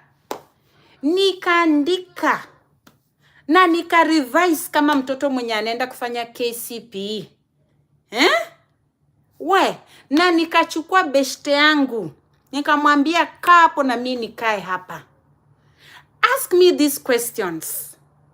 And I was answering them. Where we needed to correct, we were correcting. And that day I had an interview. I went to that interview and guys, the confidence. Nakuambia confidence. Ilikuwa hapa. Niliingia, nilikuwa naishi huko kwa maplot zingine huko Ushago. Maisha kilikuwa kimeniramba. Nikaingia kwa plot, nikaambia watoto kwa plot mutoke nje. Jili kulikuwa lazima kukue na silent background. Nikawakisha laptop, nika set ground. All my interviews were done in my bedroom. Nikaketi chini hapo, hata ile nguo nilikuwa nimetoka na hiyo job, I still had it on. Nikapakako tu ka lip gloss ka ujinga. Hata nilipaka mafuta ya cooking oil. Jili mwana maisha nao si mnaelewa venye ilikuanga. Nikakaa tu hapo nikangojea, wakakuja hapo wakiniulizia hii ninawapea. Tell us about yourself. Ninawapea venye kunaingiana. Don't take a lot of time in the question, tell us about yourself. Shouldn't take you so long, okay? You need to have like a layout plan, okay? Your name, and then your qualifications, and then years that you've worked. Unawapea tu. So unajiintroduce, unapeana majina. I hold a bachelor's, I am a organized teacher, I keep time, blah blah blah blah blah blah. Nini. Nikitoka kwa hiyo interview, kwa roho yangu I knew that nimeipata. Na they didn't tell me there and then that I got it. But the following morning they sent me an email Tell me how that made me feel. Nilikuwa hata nikienda huko shule, hata waniambie ende huko kwa nini ufanye nini, naenda tu. I became a very good teacher. A very good teacher. I was ready to do anything so that they can remember me in my last days of TSC. Whenever they told me, oh, you know, we need some female teachers to go and do sijui nini nini, mimi I was going. I was going there because I knew these are my last days in Vihiga. So, guys, if this should serve as an encouragement, let it. If you fail one interview, there's a second one and there's a third one. Okay? So one rejection is not the last one. There's another one and there's another one and there's another one. The jobs, the schools in America are so many. We cannot fully occupy all these schools in America. Okay? So, make that application. My dear Lillian, hii philosophy, nikwambie venye kulikuwa kunaenda mama. Ilikuwa, sasa nimejipanga interview. Nimeprepare na ile maswali ya ile interview ya kwanza. Nikijua hivi ndio kunaenda. Nikienda interview ya pili, nauliziwa kitu wenye ule wa kwanza hakuniulizia. Nasema, huyu naye sasa hii swali ametoa wapi? Haya, niende kwa interview nyingine. Sasa, ule mwingine, yani the questions kept changing. So I studied the pattern. And I knew exactly, excuse me, when they say, what are you bringing? Or why should you give you this job? Or kuna swali tu enye ni ya cultural activity. Unaona? Na kuna swali enye inahusu your skills as a teacher. Your problem solving skills. For example, what are you going to do with a child that is disruptive in your classroom? Hiyo ni swali yenye iko hapo. Kenya, how do you deal with a disruptive student? Utamtoa nje. Hapa, the way you've answered, we unaona umeijibu, hapa, that is a wrong answer. That is a wrong answer. You don't send kids outside in America. Okay? Because if you send kids outside, you are endangering their life. They have to be in class, whether they are disruptive or not disruptive. So I would respond to some questions, and I felt I was doing the right thing, but I was giving all wrong answers, okay? So when they ask you, what is it that you're going to do with a disruptive child? You could have a small talk with them, okay? Step outside the room, have a very small talk with them, find out from them what is going on with them, okay? And then encourage them to be quiet or to keep concentrating in class for the rest of the class period, and then bring them back. If the behavior continues, you could call the administration to come and escort the child out. You hand over the child to the administration. So I kept repeating the wrong thing. What are you going to do with that disruptive kid? I was going to send them out. Huh? Wrong. Wrong.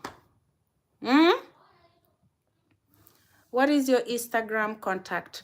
I normally don't use Instagram that often, but you could just go there. They call me Crystal Waters. Do you do one-on-one consultations? No, darling. I don't do one-on-one consultations. I go live for all of my subscribers. When I'm not live on TikTok, I'm live on YouTube. But if you want a one-on-one consultation, I've not done that before. I've not done that before. Are you a teacher? Sawa Lilian, enda ukacharge simu. Walimu, naona maswali yameisha.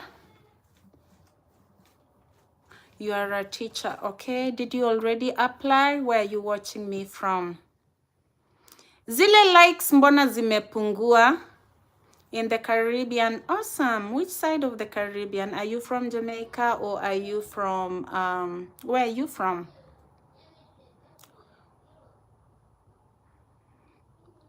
I have not applied. Do you intend on applying? Because we do have so many teachers from the Caribbean. We work with so many teachers from Jamaica. We have so many teachers from Jamaica, West Indies, St. Lucia. Wow, it's nice to have you. Okay, so do you want to come and work in America?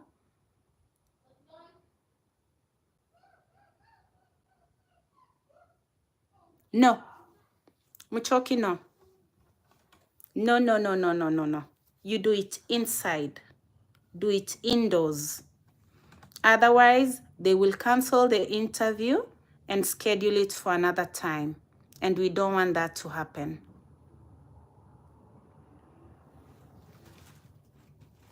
Yes, Miriam, I will upload it at the end of this. I know how to begin. Okay, you know or you don't know? Blue, do you know how or you don't know how?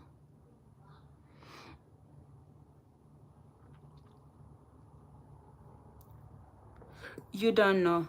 Okay, Blue, I have videos on how to apply. And I have the same video will also show you where the sponsors are. Okay. Do you have a degree, Blue?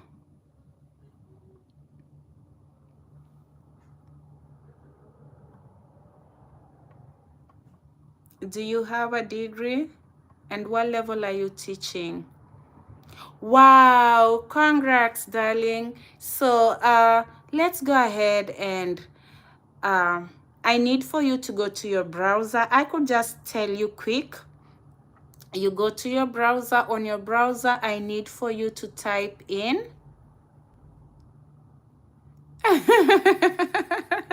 You go to your browser and I need for you to type in on your browser, Blue, type in Bridge USA, okay? And then I need for you to click on it. It's going to pop up and I need for you to focus on teacher programs. And then there's also where it's written looking for sponsors. So that is where you are going to go. But there's a very good video that I uploaded. It is showing step by step how to make the application. Okay, Blue? Blue, I'm from Kenya, Blue. So I'm trying to mix up the language that we speak in Kenya. We call it Kiswahili. But I'm happy to see you here. Kindly tag the specific videos. You can get the link. Sasa hivyo ndio ninafanya aje? How do I do that? Miriam, how do I do that?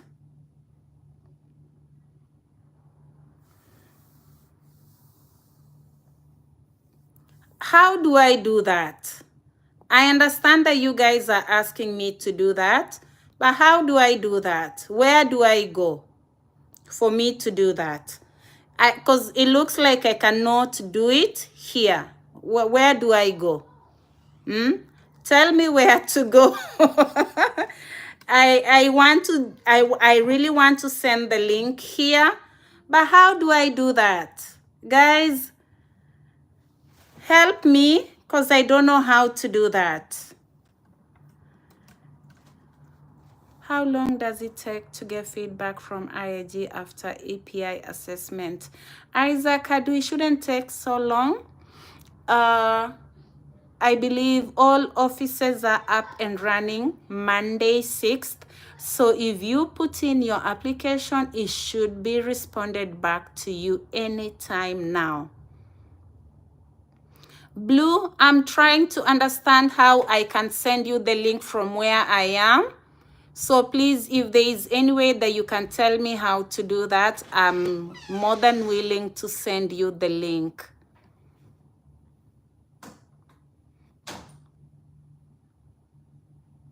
I wish the tech survey.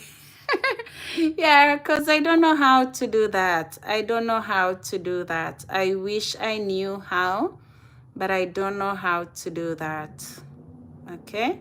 The only things that I'm seeing on my screen is a microphone. And what is this? Okay, you guys didn't tell me there was a filter to make me beautiful. Oh, I didn't know. Look at me. Look at the glow. Okay. And then there's a share button. And there is a plus button here. I don't see how to do it. Oh, Blue, the video that I'm talking about shouldn't be, it's a very recent video, okay? It's a very recent video.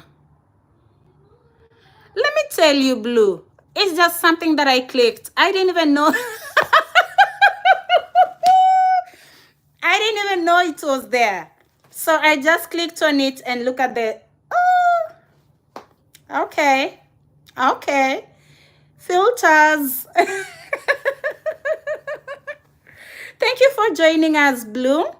Guys, I always tell my teachers, now you need to know that a J1 visa is a cultural exchange visa.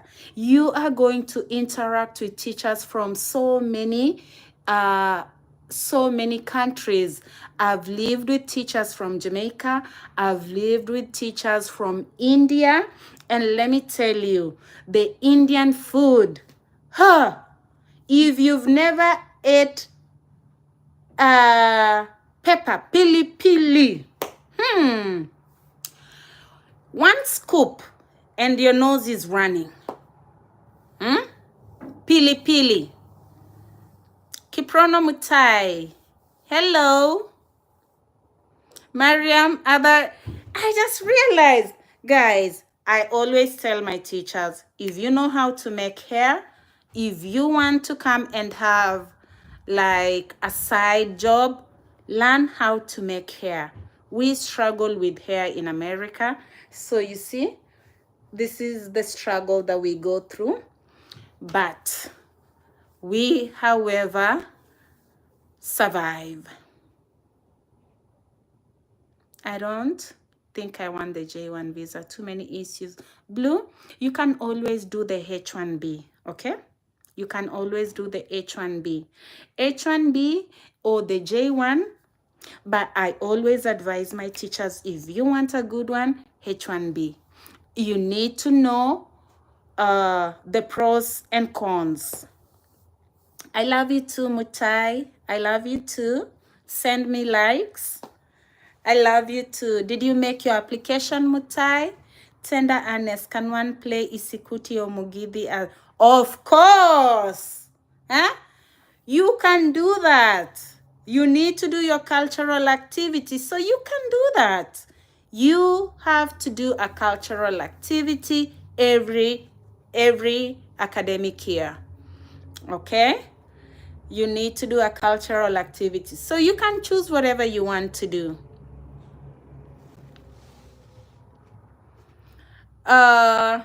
Kiprona, did you apply? How far are you with your application? Did you apply? What's going on? Let me know. How far are you with your stuff? And then, guys, if we are tired, you know, I'd let you guys to sleep because I know it's late in Kenya.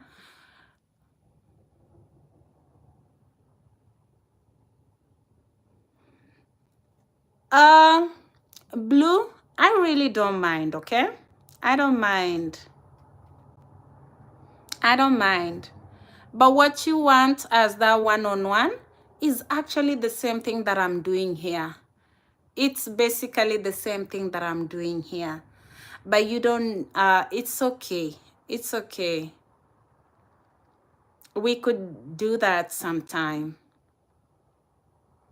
You don't know how to begin.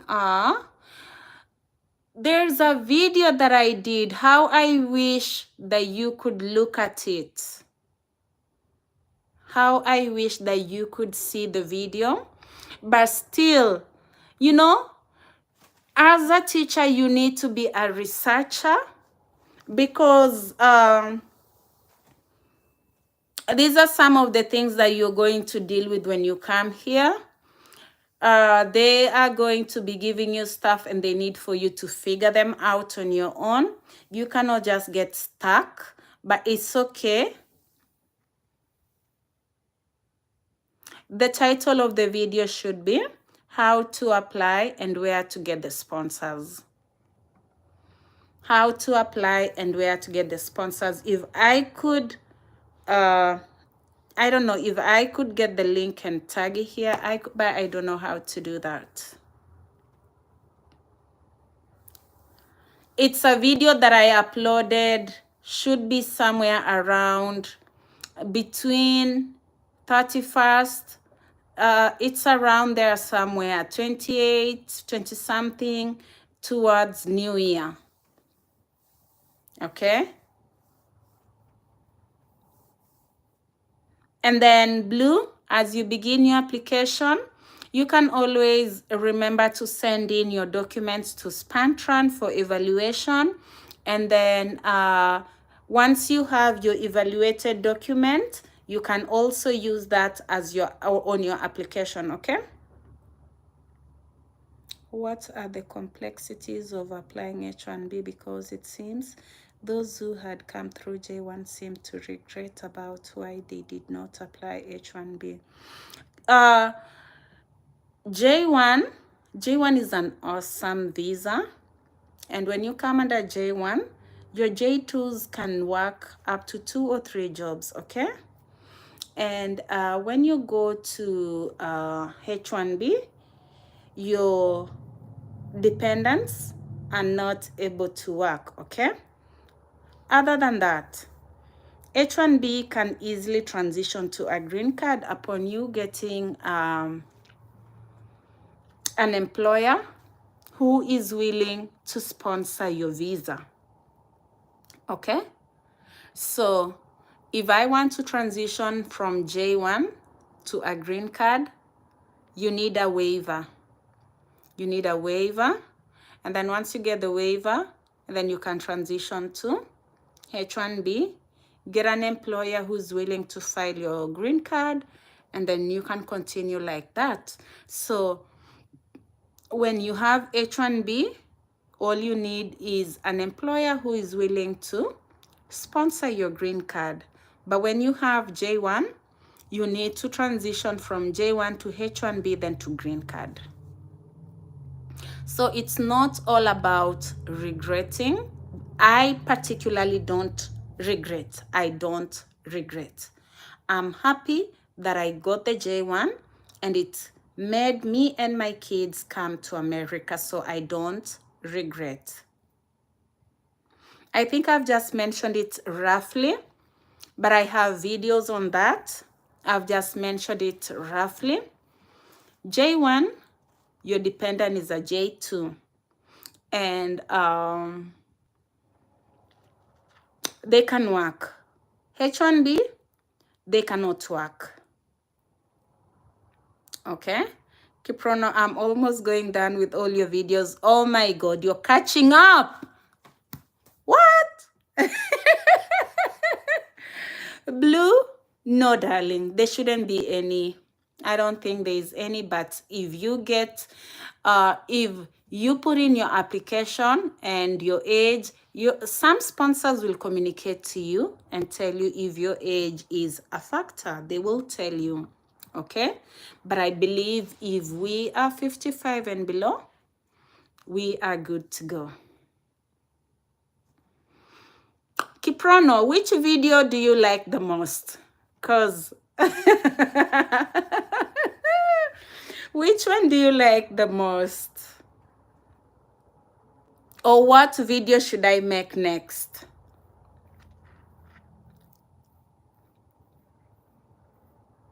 Yeah, Miriam, H1B or J1 will allow your kids to join you, okay?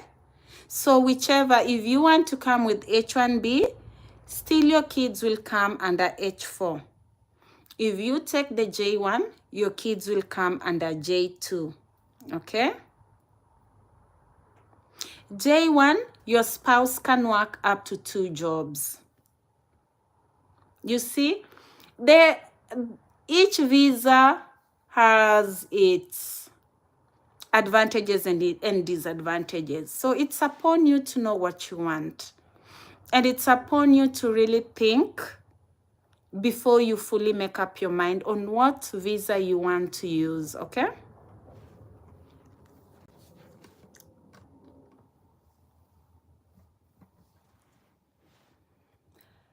What time is it in Kenya? Miriam, sangapi?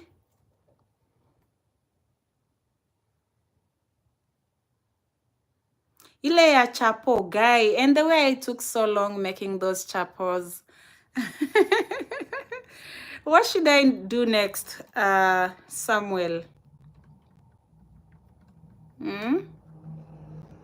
What video should I do next for you? Mapema. Satano. You know, I'm trying to mix the language up. That's why I'm speaking English because of Blue. Blue is from the Caribbean, and the programs are very diverse. So as you come, remember you could find yourself living or sharing spaces with teachers from other countries. So you need to know how to coexist. If you don't know how to coexist with other people, kidogo itakuwa shida. Kidogo itakuwa shida.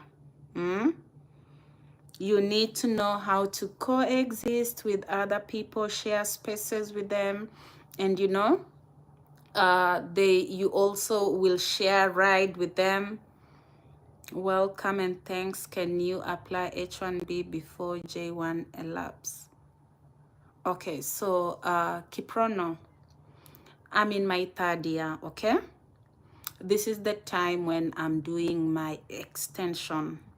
So upon extension, if there's things that you've already done, your sponsor will not extend your sponsorship. So there's this thing that you hear me talking about, saying a waiver. You want to get your waiver, you have to wait until your sponsor has given you your extension. I applied for my extension. I will get the feedback this January, whether my visa or my program is extending my stay here. So nikishapata hiyo, that is when now I can apply for my waiver. So the appropriate time to begin your waiver application is in the 4th year and the 5th year, because at that point, the sponsor knows that your time with them is coming to an end. So when your waiver is issued to you in your 5th year, you can now look for that sponsor or H1B, okay? So you can transition from J1 to H1B on time. Is the sponsor the school you employed with? No, darling. My sponsor is TPG. The sponsor and the school are separate entities, okay? My sponsor is TPG, and then my school district is different, okay? But my school district needs to have contacted TPG that they need a teacher for this subject and this subject, okay? So I'm employed by my school district, but I'm sponsored by TPG. Okay, thank you for the likes.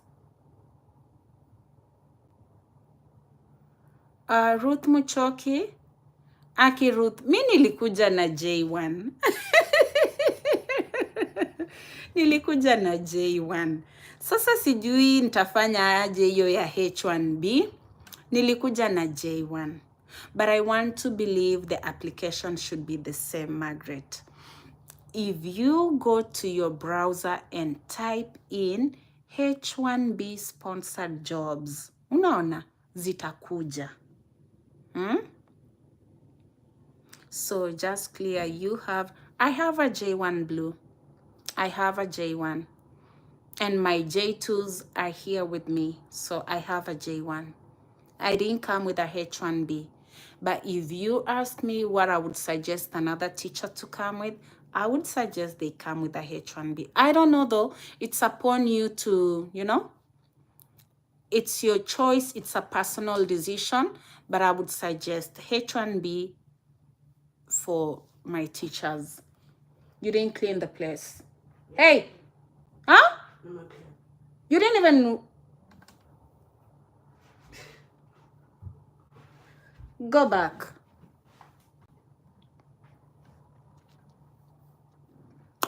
Yep. Blue, if you have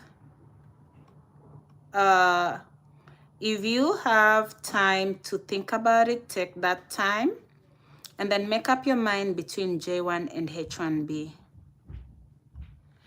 My children are not attending my school because they are in elementary and I'm teaching a middle school. However, they go to the same district as my school.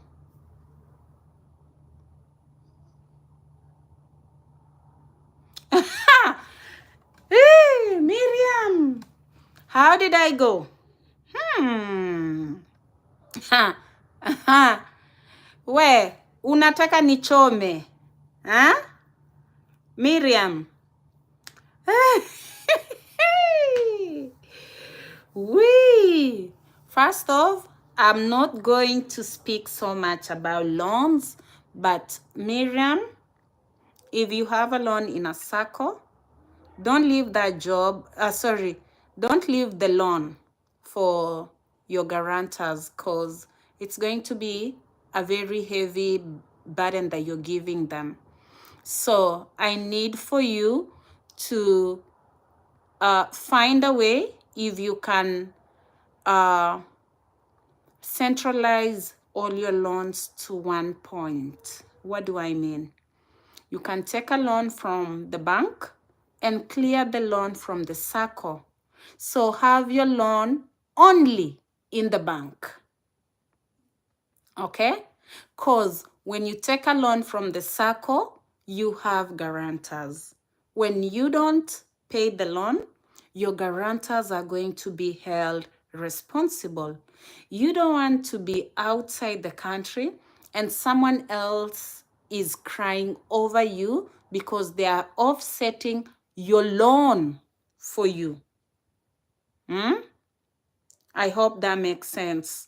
So centralize your loans. Take a loan from the bank, clear the loan in the circle so that your guarantors don't worry about you. And then deal with the loan in the bank when you get here. Okay? Mariam, Blue is from the Caribbean. So when you talk in Kiswahili for her, she doesn't understand that.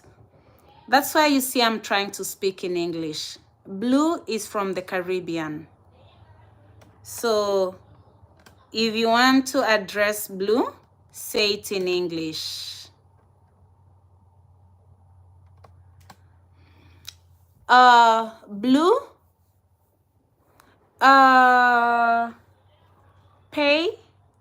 teacher pay varies from one state to another, from one county to another, from one district school to another. Where I am is not even the same pay with a teacher in my neighboring county, okay? If your school is in a rich neighborhood, the payment is going to be different. If your school is in, like, let's say, like we call them Title 1, you can also know that the pay is going to be relatively okay. But the thing is, you are going to get paid really well. When I compare what I have and what I used to have in Kenya, I can gladly say, thank you, God, that I have this job. I can pay my bills and I can have something for myself. And I'm taking care of my J2s. And yeah, what else do I need as a teacher?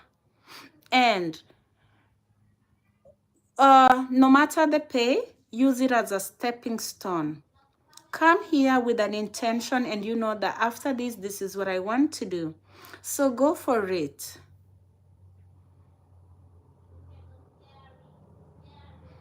Moses, come out. You didn't sleep. Did you make your application? Yes. Yet, Moses, did you apply? Did you make your application as yet? And if you did, is there any feedback or any response from your sponsor? I know sometimes we worry about the pay, but Blue, let it not to worry you, okay? You are going to get better pay. Remember, you are coming to get paid per the American dollar, okay? So that is a very, very, I think it's a very profitable currency. Yeah, I don't know if that makes sense. It is a strong, it has value, okay? You can always make your money, save well, okay? If you have projects in your country that you want to do, that dollar can really, really come in handy for you, okay? So don't worry about the payment. You are going to get paid well. You are going to get paid well. I know for my teachers in Kenya, wale wa TSC, wale wa white smoke, wale watu wangu wa white smoke. Ile siku utapata pesa mshahara ya kwanza hapa. Hey, utasema sasa tufanye aje? Twende tukule nyama ama tufanye aje? Nayo ukienda hapa nyama iko cheap kila mahali mpaka hata haina maana. I think saa zingine tunaweka value kubwa kwa nyama Kenya because nyama iko expensive. Oh, that is for your country? Okay. You see, that is what we are talking about, Blue. Like, the dollar is really, really, it has a lot of value, okay? So when you exchange it to your currency, you can always do a lot with it, you know? That is what I'm saying. And there's a lot of things that you can also achieve as a teacher.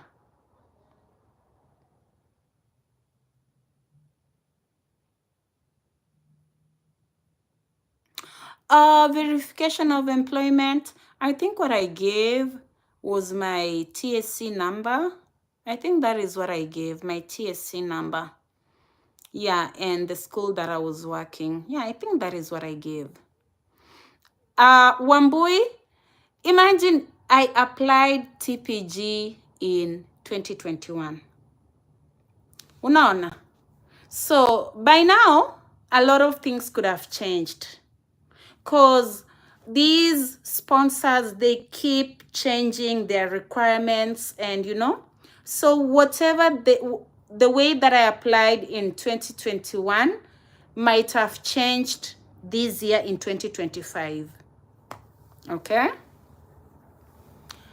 How much, Madam Kamau? Nitumanie likes. Alafu nikuambie how much. Hii inaitwa mbesha. Can you pick up extra work on J1 or H1 visa? Actually, the requirements of J1 is that you only do one job. Okay, so you cannot pick extra jobs. But I know of certain 2, 3, maybe you just do under the table.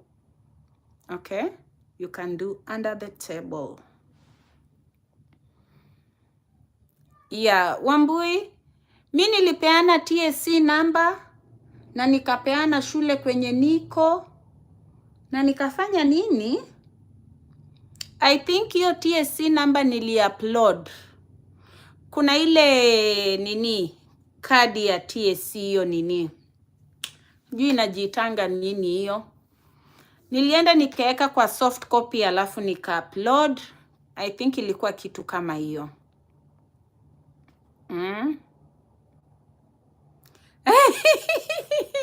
Moses, umenitumania likes. Yes, TSC certification hiyo.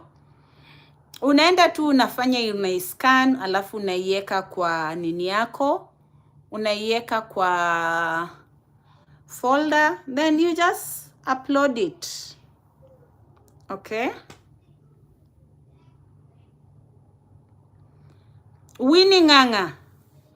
Winnie. How many times did I call you? Winnie.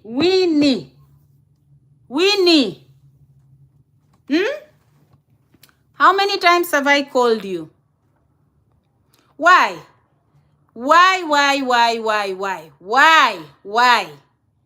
Huh? Why do you want to give me problems like this? Why? Why do you want to pay? Why? Nani huyo unataka kulipa? Faces and TPG is free. Why do you want to pay? Why do you want to go that direction? Sydney?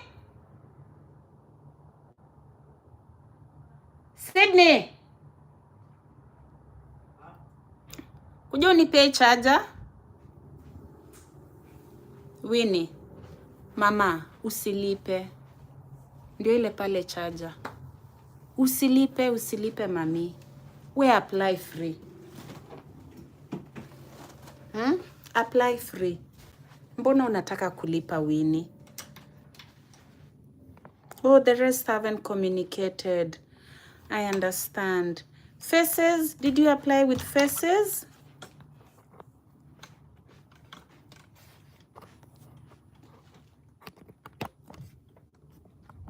Did you try Faces? Winnie, when did you make your application?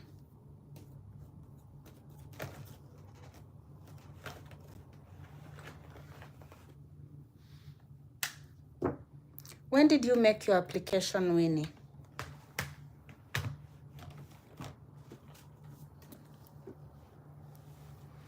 When did you make your application? Let me know when you made your application.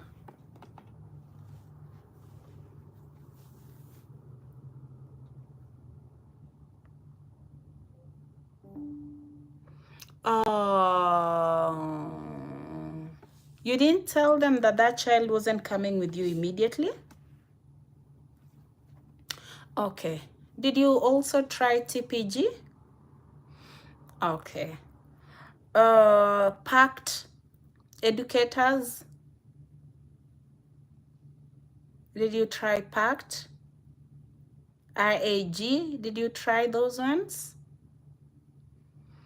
Before you fully make up your mind on paying, can we make sure that we've tried all those that are free? Okay. And then, you know, sometimes, okay, Winnie, most of these are coming back to offices in January. You could pay someone and then almost immediately get a feedback.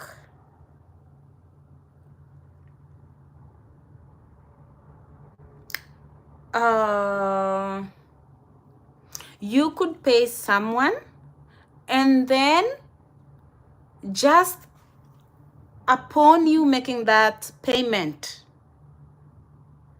and then another one would now respond to you, and you'll be torn in between because, oh my God, why did you pay and now this one is getting back to you? Okay, I understand where you are.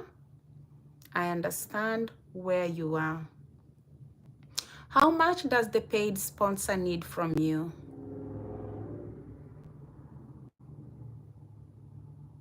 Moses Kamau, any connection? Mimi hata sijui Nyayo House ziko upande gani, Moses, walai. Hey. Kama mko kwa comment section na mko na connection na Nyayo House, help Moses. Yeah, Intracts need payment. How much do you guys pay them? Amugongwi, ni hivyo tu. Mimi unajua si kulipa. That's why huwa saa zingine ikifika hapo kwa kulipa unaona sijui. Mi niliapply na TPG na walinichangamkia tu hivyo hivyo. So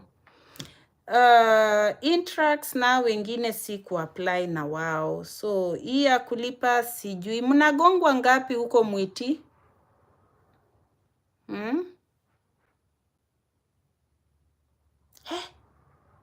Oh my goodness. Oh my goodness. Hey, hiyo pesa ni mob. Hey, hiyo pesa ni mingi. Hebu ngoja kidogo Winnie. Hey, ngoja kidogo.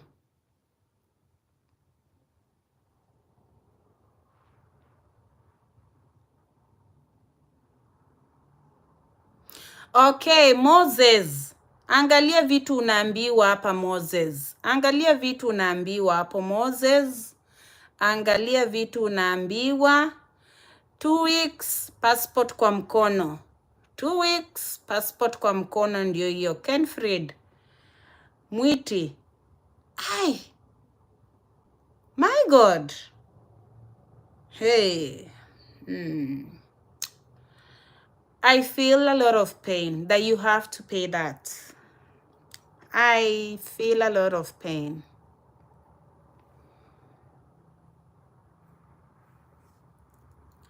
Tender Ernest, I hope umesoma comments za hapo juu. Walimu wanasema they got their passports within 2 weeks. So maybe you can ask your question on the comment section and they'll respond to you. How long did TPG?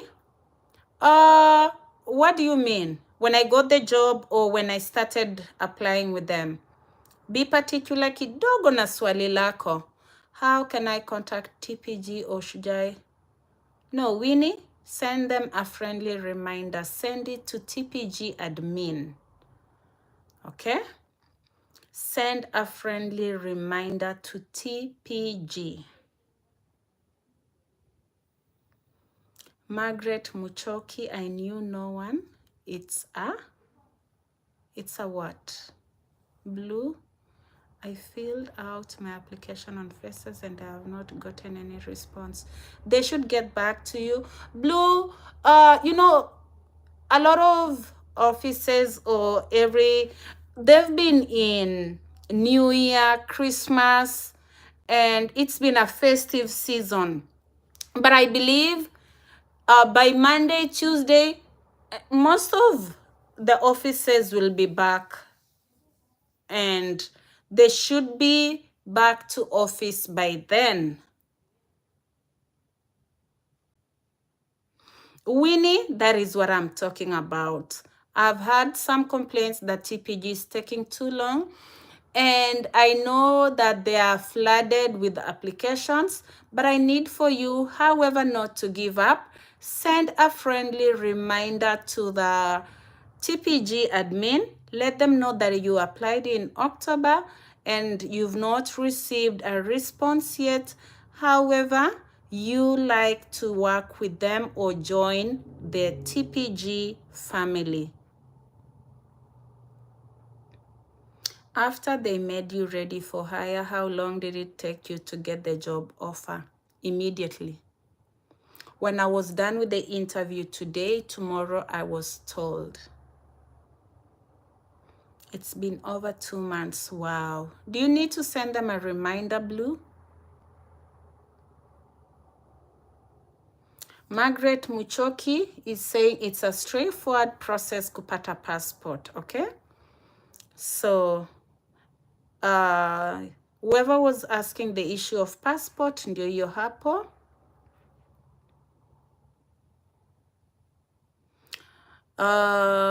Yeah, you can also interact in the comment section. Miriam, Margaret, ulichukuliwa wapi? Guys, if your sponsor is taking too long, I want for you to always send them a friendly reminder, okay? Just ask them or just remind them that you put in your application on these and these dates.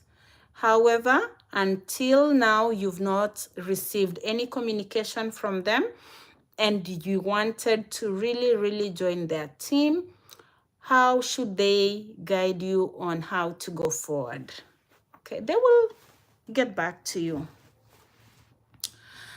Nyayo House, Nairobi. Okay, wale wa passport, go to Nyayo House, Nairobi. None that I'm aware of, Mwiti. I've never had any case of a denial. None that I'm aware of. Okay? None that I'm aware of.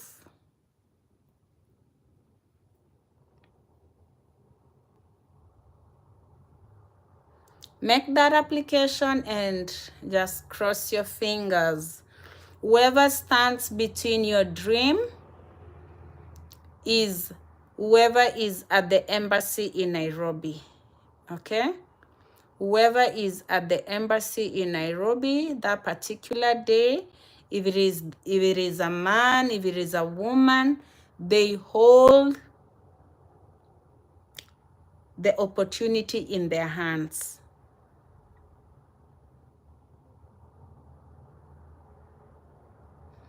Miriam, where particularly are you? Uko wapi? Uko upande gani Kenya? Mumekuwa na ka holiday karefu? KK ni wapi? Kakamega. Mmekuwa na ka holiday karefu? Ungejisukumako siku mbili hata ungekuwa umekimbia hiyo Nairobi ukatengeneza hiyo kitu urudi. Si mumekaa nyumbani karibia miezi miwili ama ni miezi mitatu?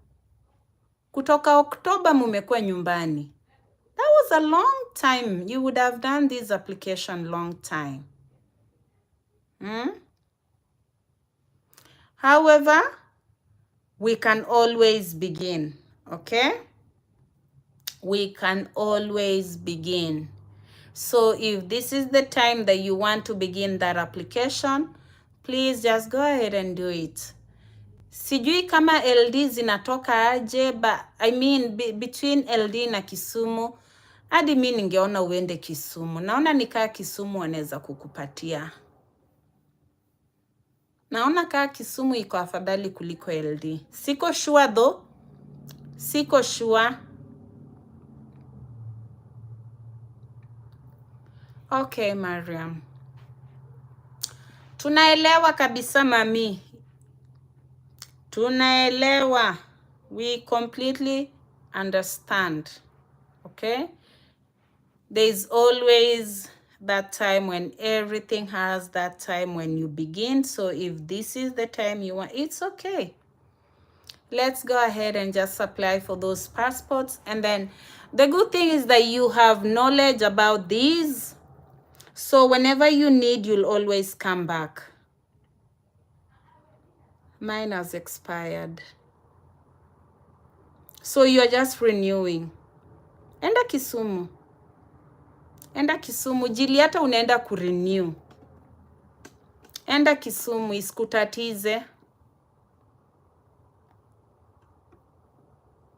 Okay. Suggestion hapo. Nabs amesema kuja Bungoma zinatoka very fast. Thank you so much. Unaona? This is the knowledge that we want. Good. That is good. BG, sini Bungoma. Moses, we uko wapi? We uko wapi? Kama uko na Central, enda tu Nairobi. Enda Bungoma. Moses, kama we uko Central, enda tu pale. Enda pale tu Nairobi. Enda Nairobi. Sijui kama hii live unaweza invite mtu akuje hapo juu. Hii mambo ya kukuja, mimi sijui.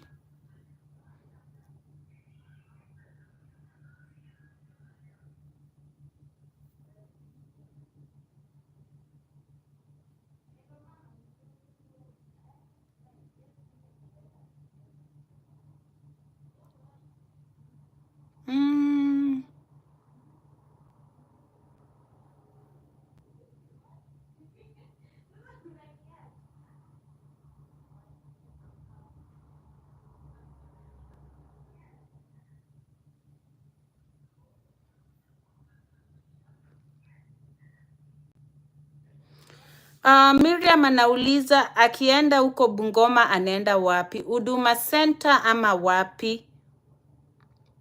Okay, umeambiwa ndio unaenda Huduma Center. So unaenda pale Huduma Center alafu unashughulikiwa.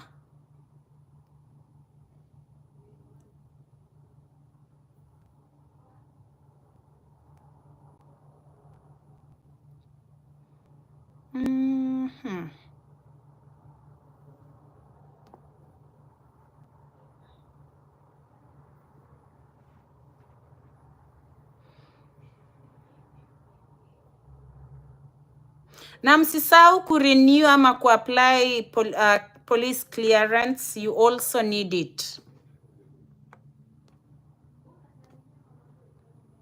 Police clearance pia unahitaji.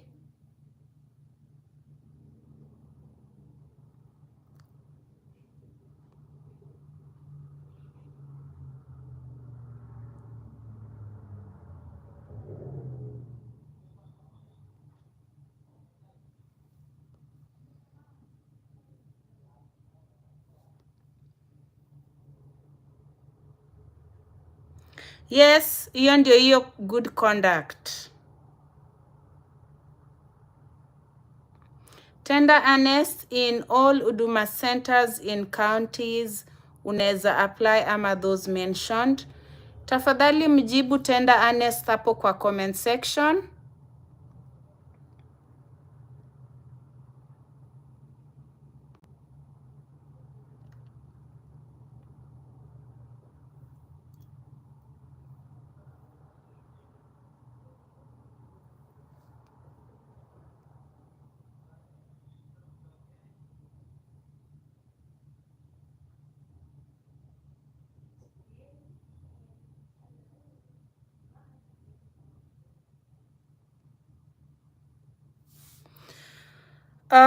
Tender earnest uko Murang'a, Nyeri.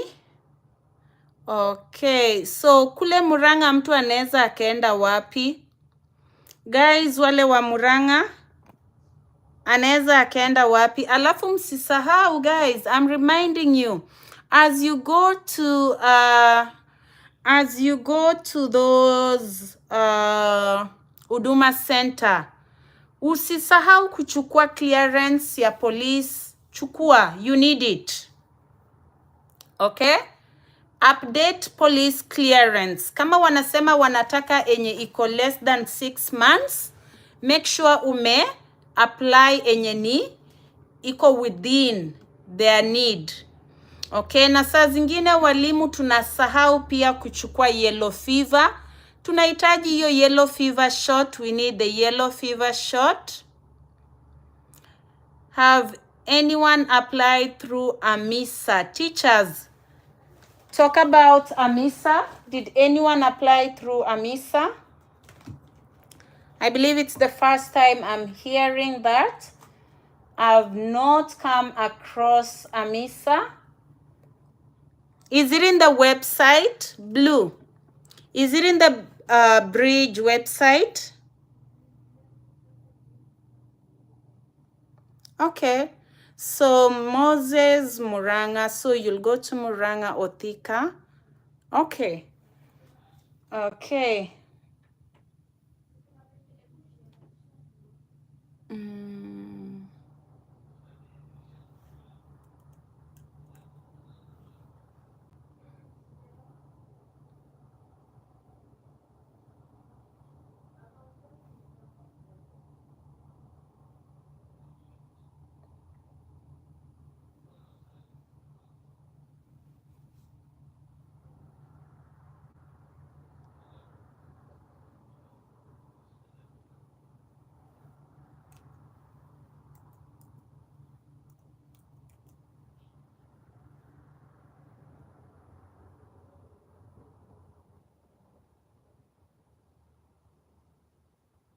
Okay. I was just Googling the one that you just said. AMISA Teach Abroad. Okay. And it's quite easy. I can see the teacher recruitment here. Let me see if you click there. Okay. Schools and partners.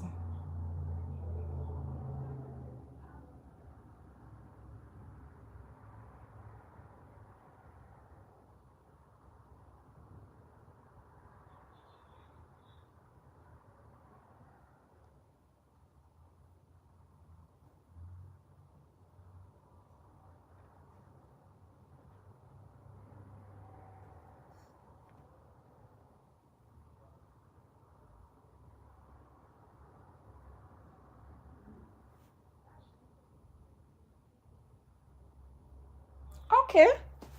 This looks interesting. I don't know. I need someone to hold. I'd need someone to hold these for me, and then I would just show you guys AMISA. I don't know how I could do this for you guys, but it's really easy. We could all do these.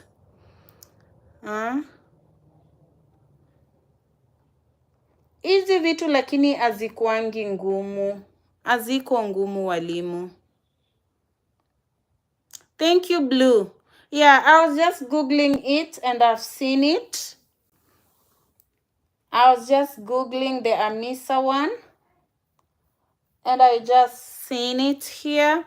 I don't know how I could show you guys because now I'm using my phone to do these. I don't know how I could show my teachers these. I don't know. It's so hard for me to maneuver with these. But I will find a way and show you guys. I'll do a video and show you how to apply with AMISA. Okay? Do we have more questions, guys? We've been here more than 1 hour. We've been here long enough. Try to share your screen. Let me do these.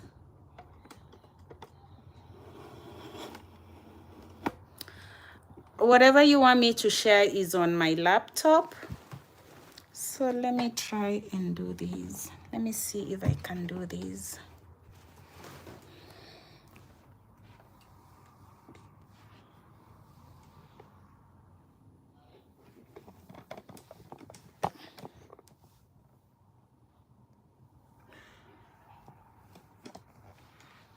That is how it looks like.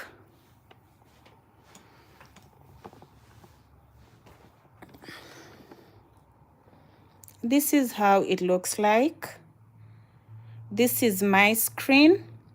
So let me just go back. This was Spantran, so just forget about Spantran. So I just came here and I typed in Amisa, it's still here. Okay, so inakaa hivi. Nikakuja hapa. There you go. Do you see that? Na hapa juu kuna teacher recruitment. Okay? Kuna teacher recruitment. So what I always suggest is to look at the screen, study everything.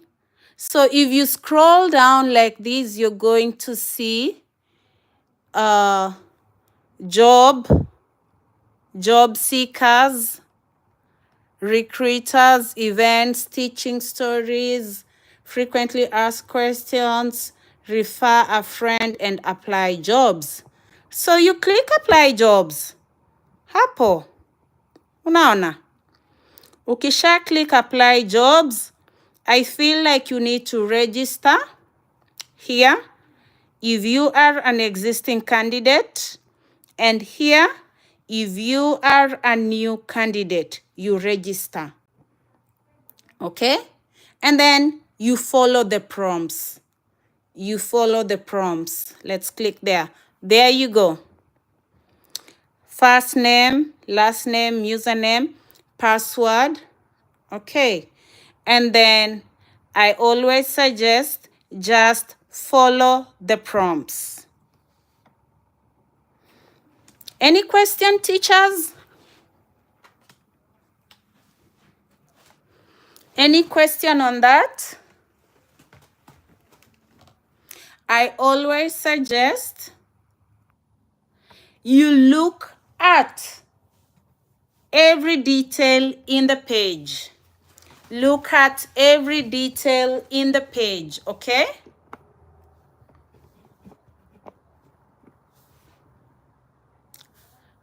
Yes, you can ask Kamau.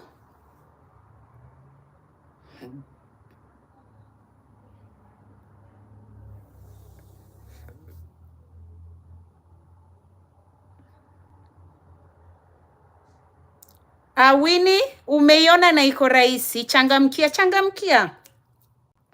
Changamkia. You see, when we come on these sessions, hapo ndio kwenye unagongananga na kitu unachangamkia.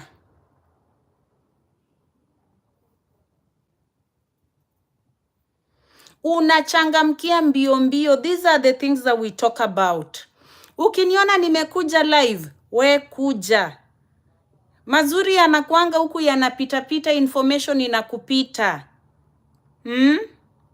Blue, thank you. We love you so much, Blue. Thank you so much for sharing this with us. And for my teachers, if you have your passport and you've seen the new Amisa that we just learned from Blue, apply. Don't apply only with one sponsor. Apply with 2, 3, or 4. Okay? Whoever communicates to you, you work with that person. Okay? Kamau, I'm still waiting for your question.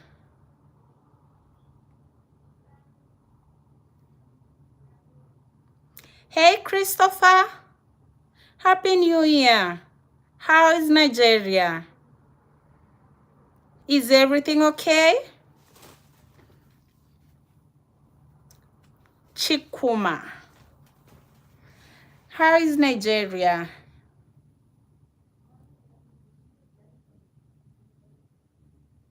Guys, we stopped dropping the likes. What happened, guys? We stopped dropping the likes. Blue. So we are in my district, they give us 10 days of like within those, in the year, in 1 year, you have 10 paid time. I don't know how they call it. Time of, I don't know how they say it, okay? So yeah, you can take time whenever you're sick, but if your 10 days elapses, then whenever you don't go to work, then your salary is going to be taken away, like for that day.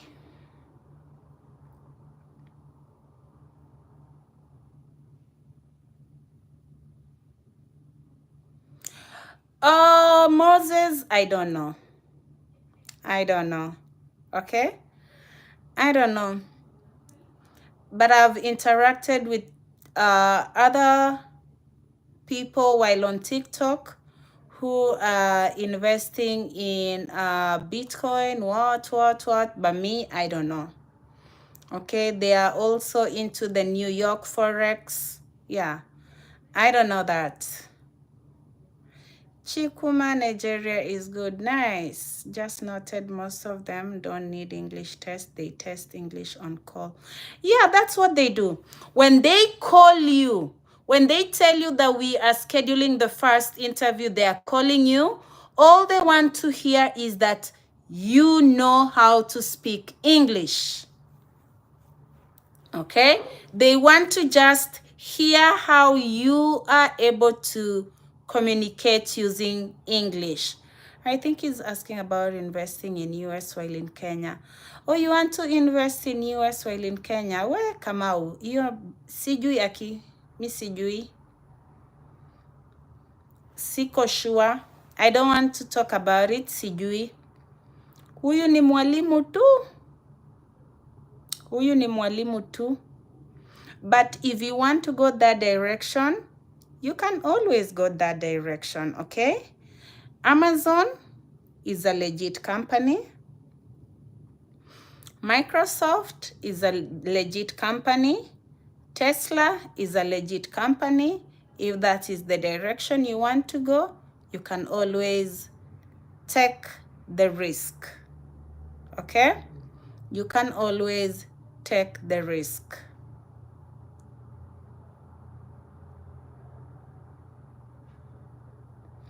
I don't have no information. Moses, in fact, you're the one who you can inform me more. I don't know. Importation of goods or items maybe from Amazon. Well, yeah, you could do that. I don't know. I don't know. Is that the same thing that Moses was asking? Ama, this is your question, Ernest. I don't know. I feel like that is something that I've never really looked into that.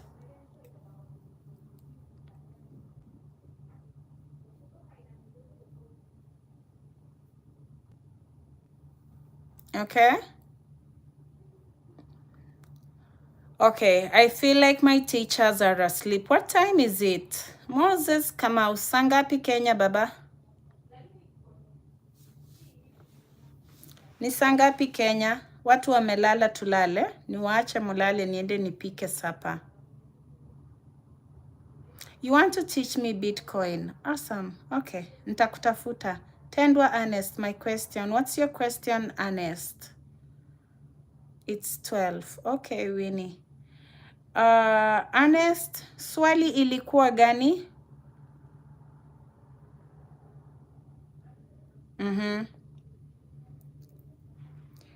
Nilikuwa naambia walimu wangu pale TikTok, guys, kama bado unalala, haki safari ya US bado iko mbali.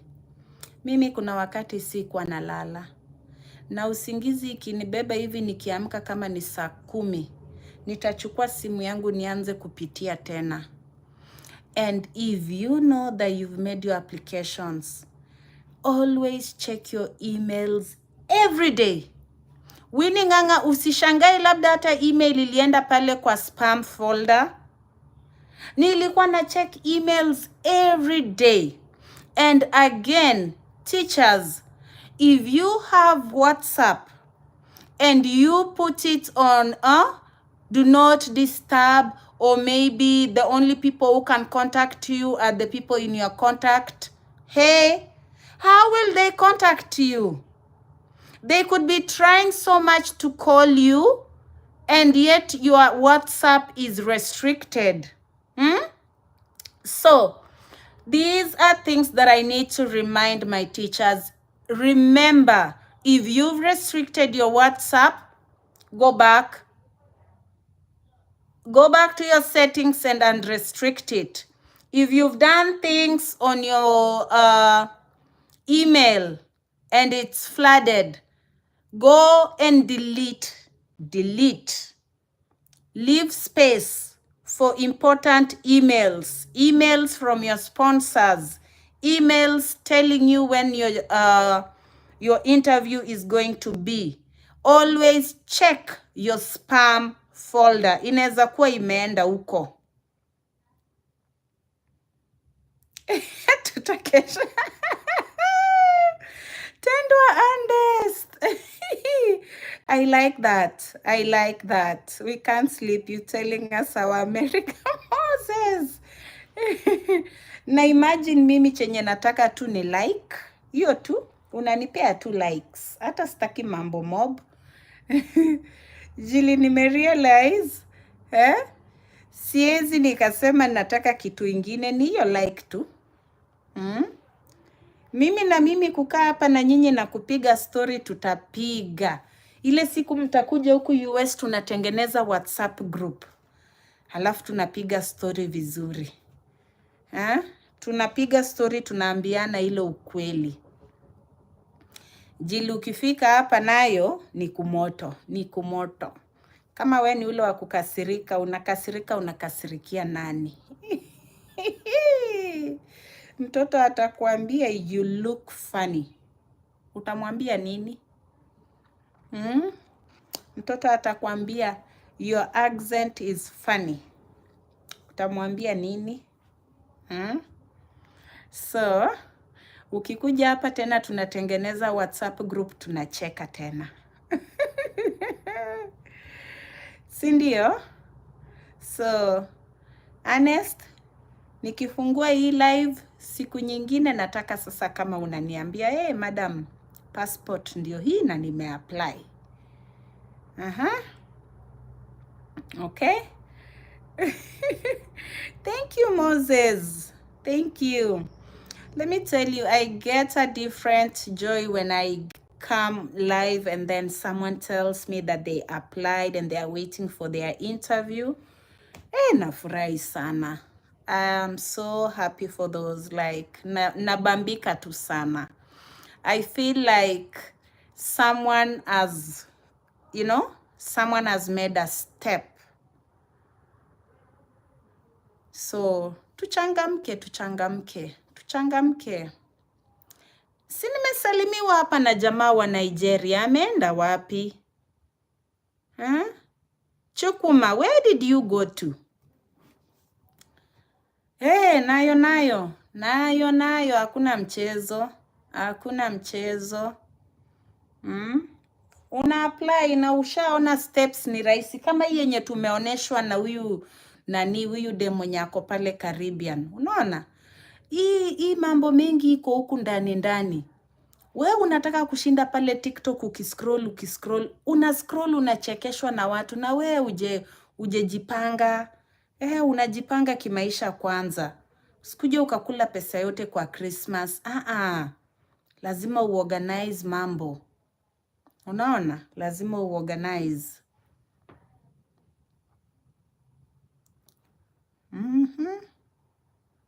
Walimu, niwaache mulale. Mumebaki wa 7. Mnaongezeka kwa wa 7, mnaongezeka hivi, mnaongezeka hivi. Yule Ganian alipenya. Nimemuona leo kweli. Kuna mwenye amekuwa hapa akiniambia anangojea interview. Kuna mwenye amekuwa hapa akiniambia anangojea interview. Aliniona tu mara moja na aka-apply. Na anangojea interview. Alafu kuna wewe. Nikuseme, honest. Alafu kuna wewe. Unaniona kila siku. Aya, nini mbaya Ann? What's up?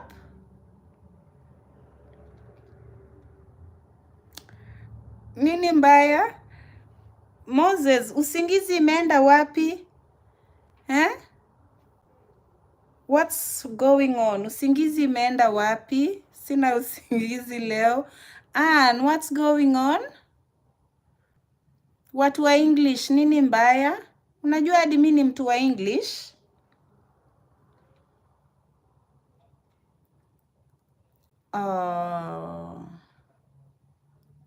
Ann, umekuwa na mimi tukiangalia yenye tumeangalia sahi hapa. Sijui inajiita Amira ama ni Amisa. Inajiita nini? Hebu tukumbushaneni tena na iko so direct. Unaona Winnie amepotea. Winnie amekimbia kwenda kuapply. Winnie amesikia tu hivi akapotea. Ndio hiyo hapo. Ann, hebu ingia kwa hii yenye tumekuwa nayo tu hapa.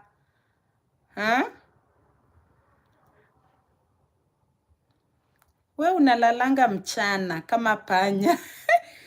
Saizi ndio umeamka because unataka kuingia kwa mambo ya Bitcoin na mambo ya nini. Hizo vitu zinakuanga genuine kweli. Mimi kwanza nikisikia tu Bitcoin, naogopa. Naona tu uko ni kukulwa do. Ann, ingia yako kwa hii yenye tumefanya leo. Na tumeifanya tu hapa mchezo. Na tumerealize kumbe hata si ngumu kuapply. Ama Winnie umeiona aje?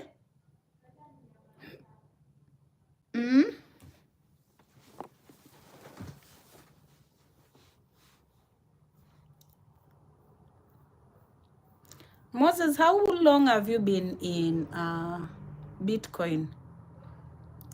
Umefanya Bitcoin kwa muda gani? Mimi nakumbuka watu wa Bitcoin walikujanga huko shuleni kwetu kutuzia uongo hapo nini. Tulikuwa tunawasikiza tu tukipita.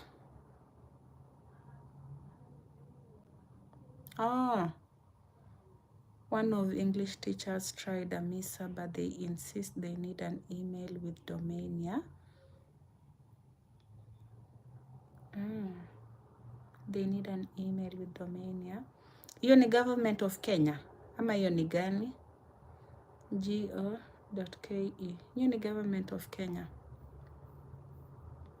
They need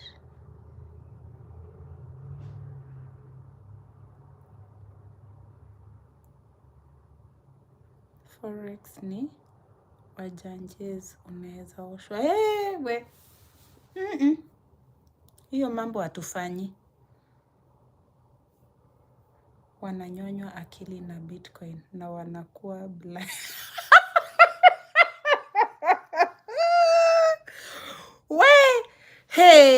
Kamau. Chunga. Mambo ndio kama hayo. Chunga. Utanyonywa akili.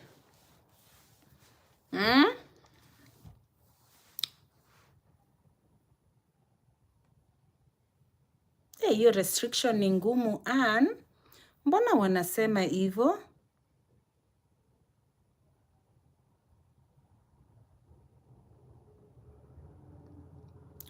They need TSC email. We, hiyo naye inaweza kukuchomea, si ndio Winnie? Jili TSC nao wakishajua unataka kuponyoka, we wanaweza kukuosha vibaya.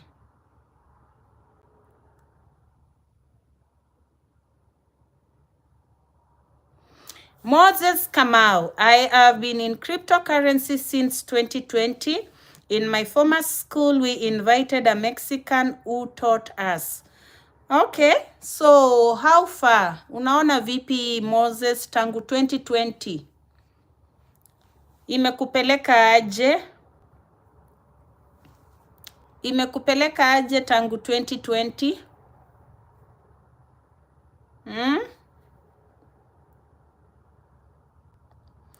Hiyo yenye wanahitaji ni ya TSC labda wanataka clearance, na hizo ndio vitu zenye hatutaki sahi. Unataka kuapply tu polepole kwanza.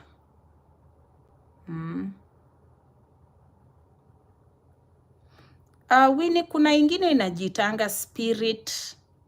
Sijui inajitanga spirit nini, alafu kuna ingine inajitanga Sagamo. Alafu kuna zile za Texas.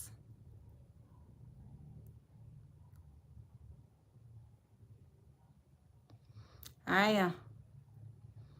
Mose unafunza at the same time uko crypto. Huyo anaenda kupoteza time uko shule. Mtu wa crypto si ako na do. Ya ako na do. Anaenda tu kupoteza time pale shule. Spirit you still pay. Na Sagamo Institute. Sagamo. So ni mwesha sijaelewa like 500k through Bitcoin, but sorry, buy and invest in. Hizo ni ngumu, hata sielewi nini unasema. Sagamo you also pay.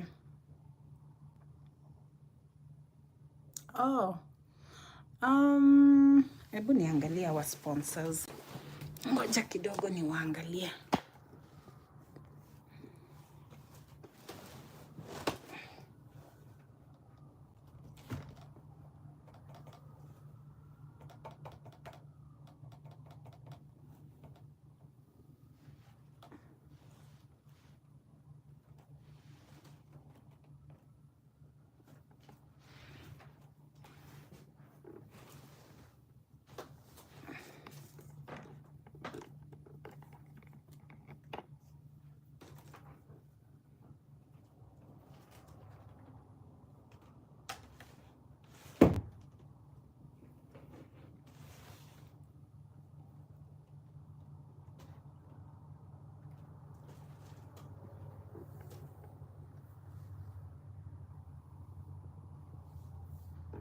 Yeah, I do have so many Caribbean friends. However, I think when they went for Christmas break, I've not seen them, but I do. I have Miss Thompson. I don't know, she told me she's from the Caribbean. What do you call these? Where they speak a lot of French. Dominican. Yeah, she told me she was from the Dominican. And then, yeah, I've come across several of them, okay? I've come across several of them, and it's a pleasure to Miss Blue. Thank you for taking time to join us. We wish you all the best, okay? Yeah, the Dominica, I've seen them here with me. They always come to my live, and I've interacted with several. So thank you so much, Blue. Oh, that's an island next to you. How is it? I teach students that some of them are coming from Dominican Republic.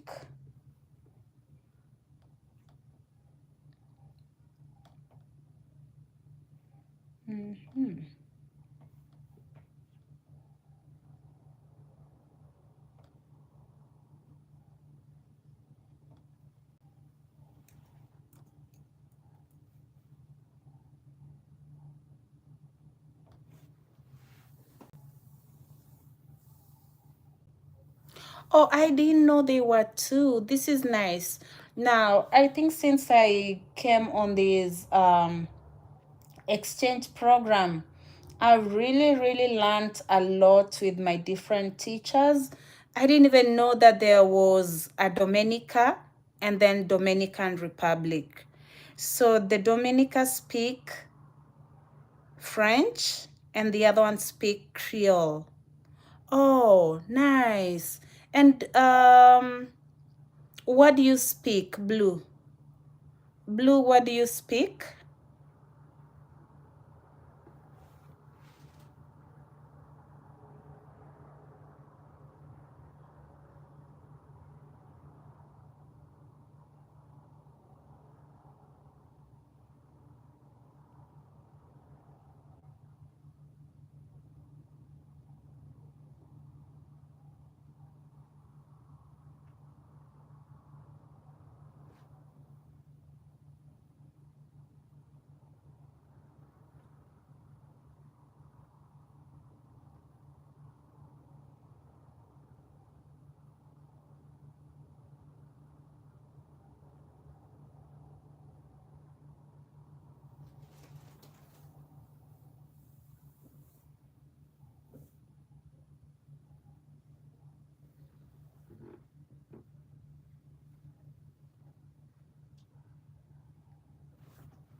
Okay. Dominican Republic is next to Haiti. They speak Spanish and are Latin people. Dominica, the island, is an English-speaking country, and they speak Patio. Is that Patio or is that Patois? Is that the way they say it? Guys, this is so awesome. Nice to meet you, Blue. Okay? You see, I've learned a lot today. This is nice. And teachers that are watching this live session, if you're watching from Kenya, Ghana, Nigeria, look at this information here. Such good information that we are learning from Blue.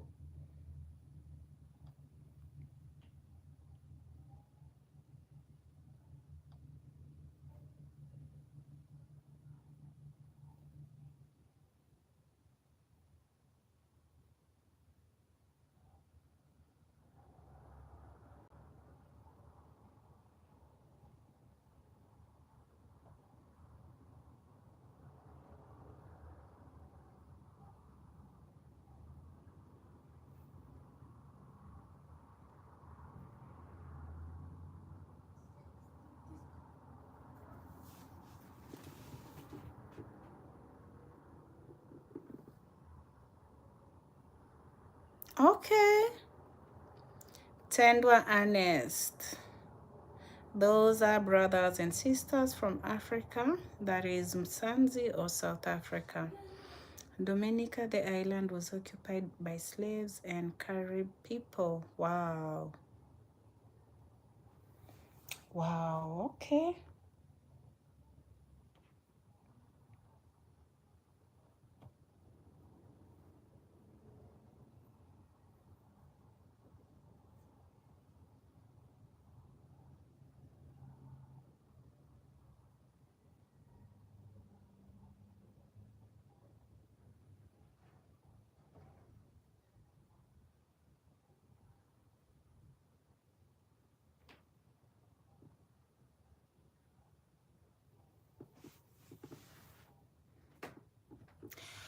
Okay, teachers, I believe we should call it a night.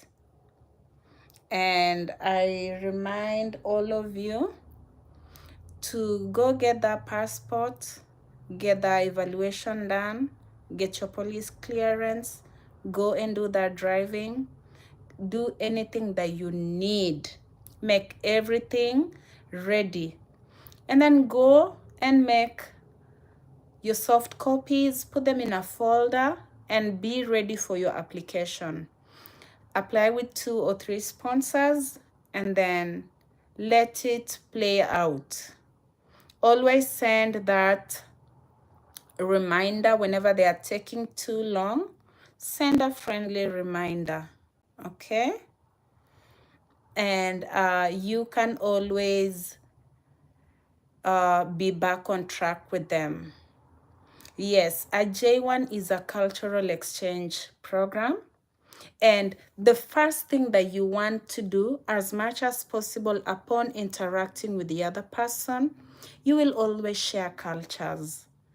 What Blue has done today is so amazing. Thank you so much, Blue. We have learned so much from you today. And this is what is going to happen going forward, teachers. You meet with teachers from India. You want to understand their culture, and they will also want to know your culture. You meet teachers from Ghana. These are very different cultures. Talk to them, interact with them, share a meal, and you are going to learn so much from them. Okay? Take each moment as a learning experience. So if you are waiting to apply, let's not take too long. Get that passport, put in that application. Okay? And then if you didn't as yet subscribe, always remember to subscribe. And then those likes and my flowers. And then see you guys in our next live. Have a good night and a happy 2025.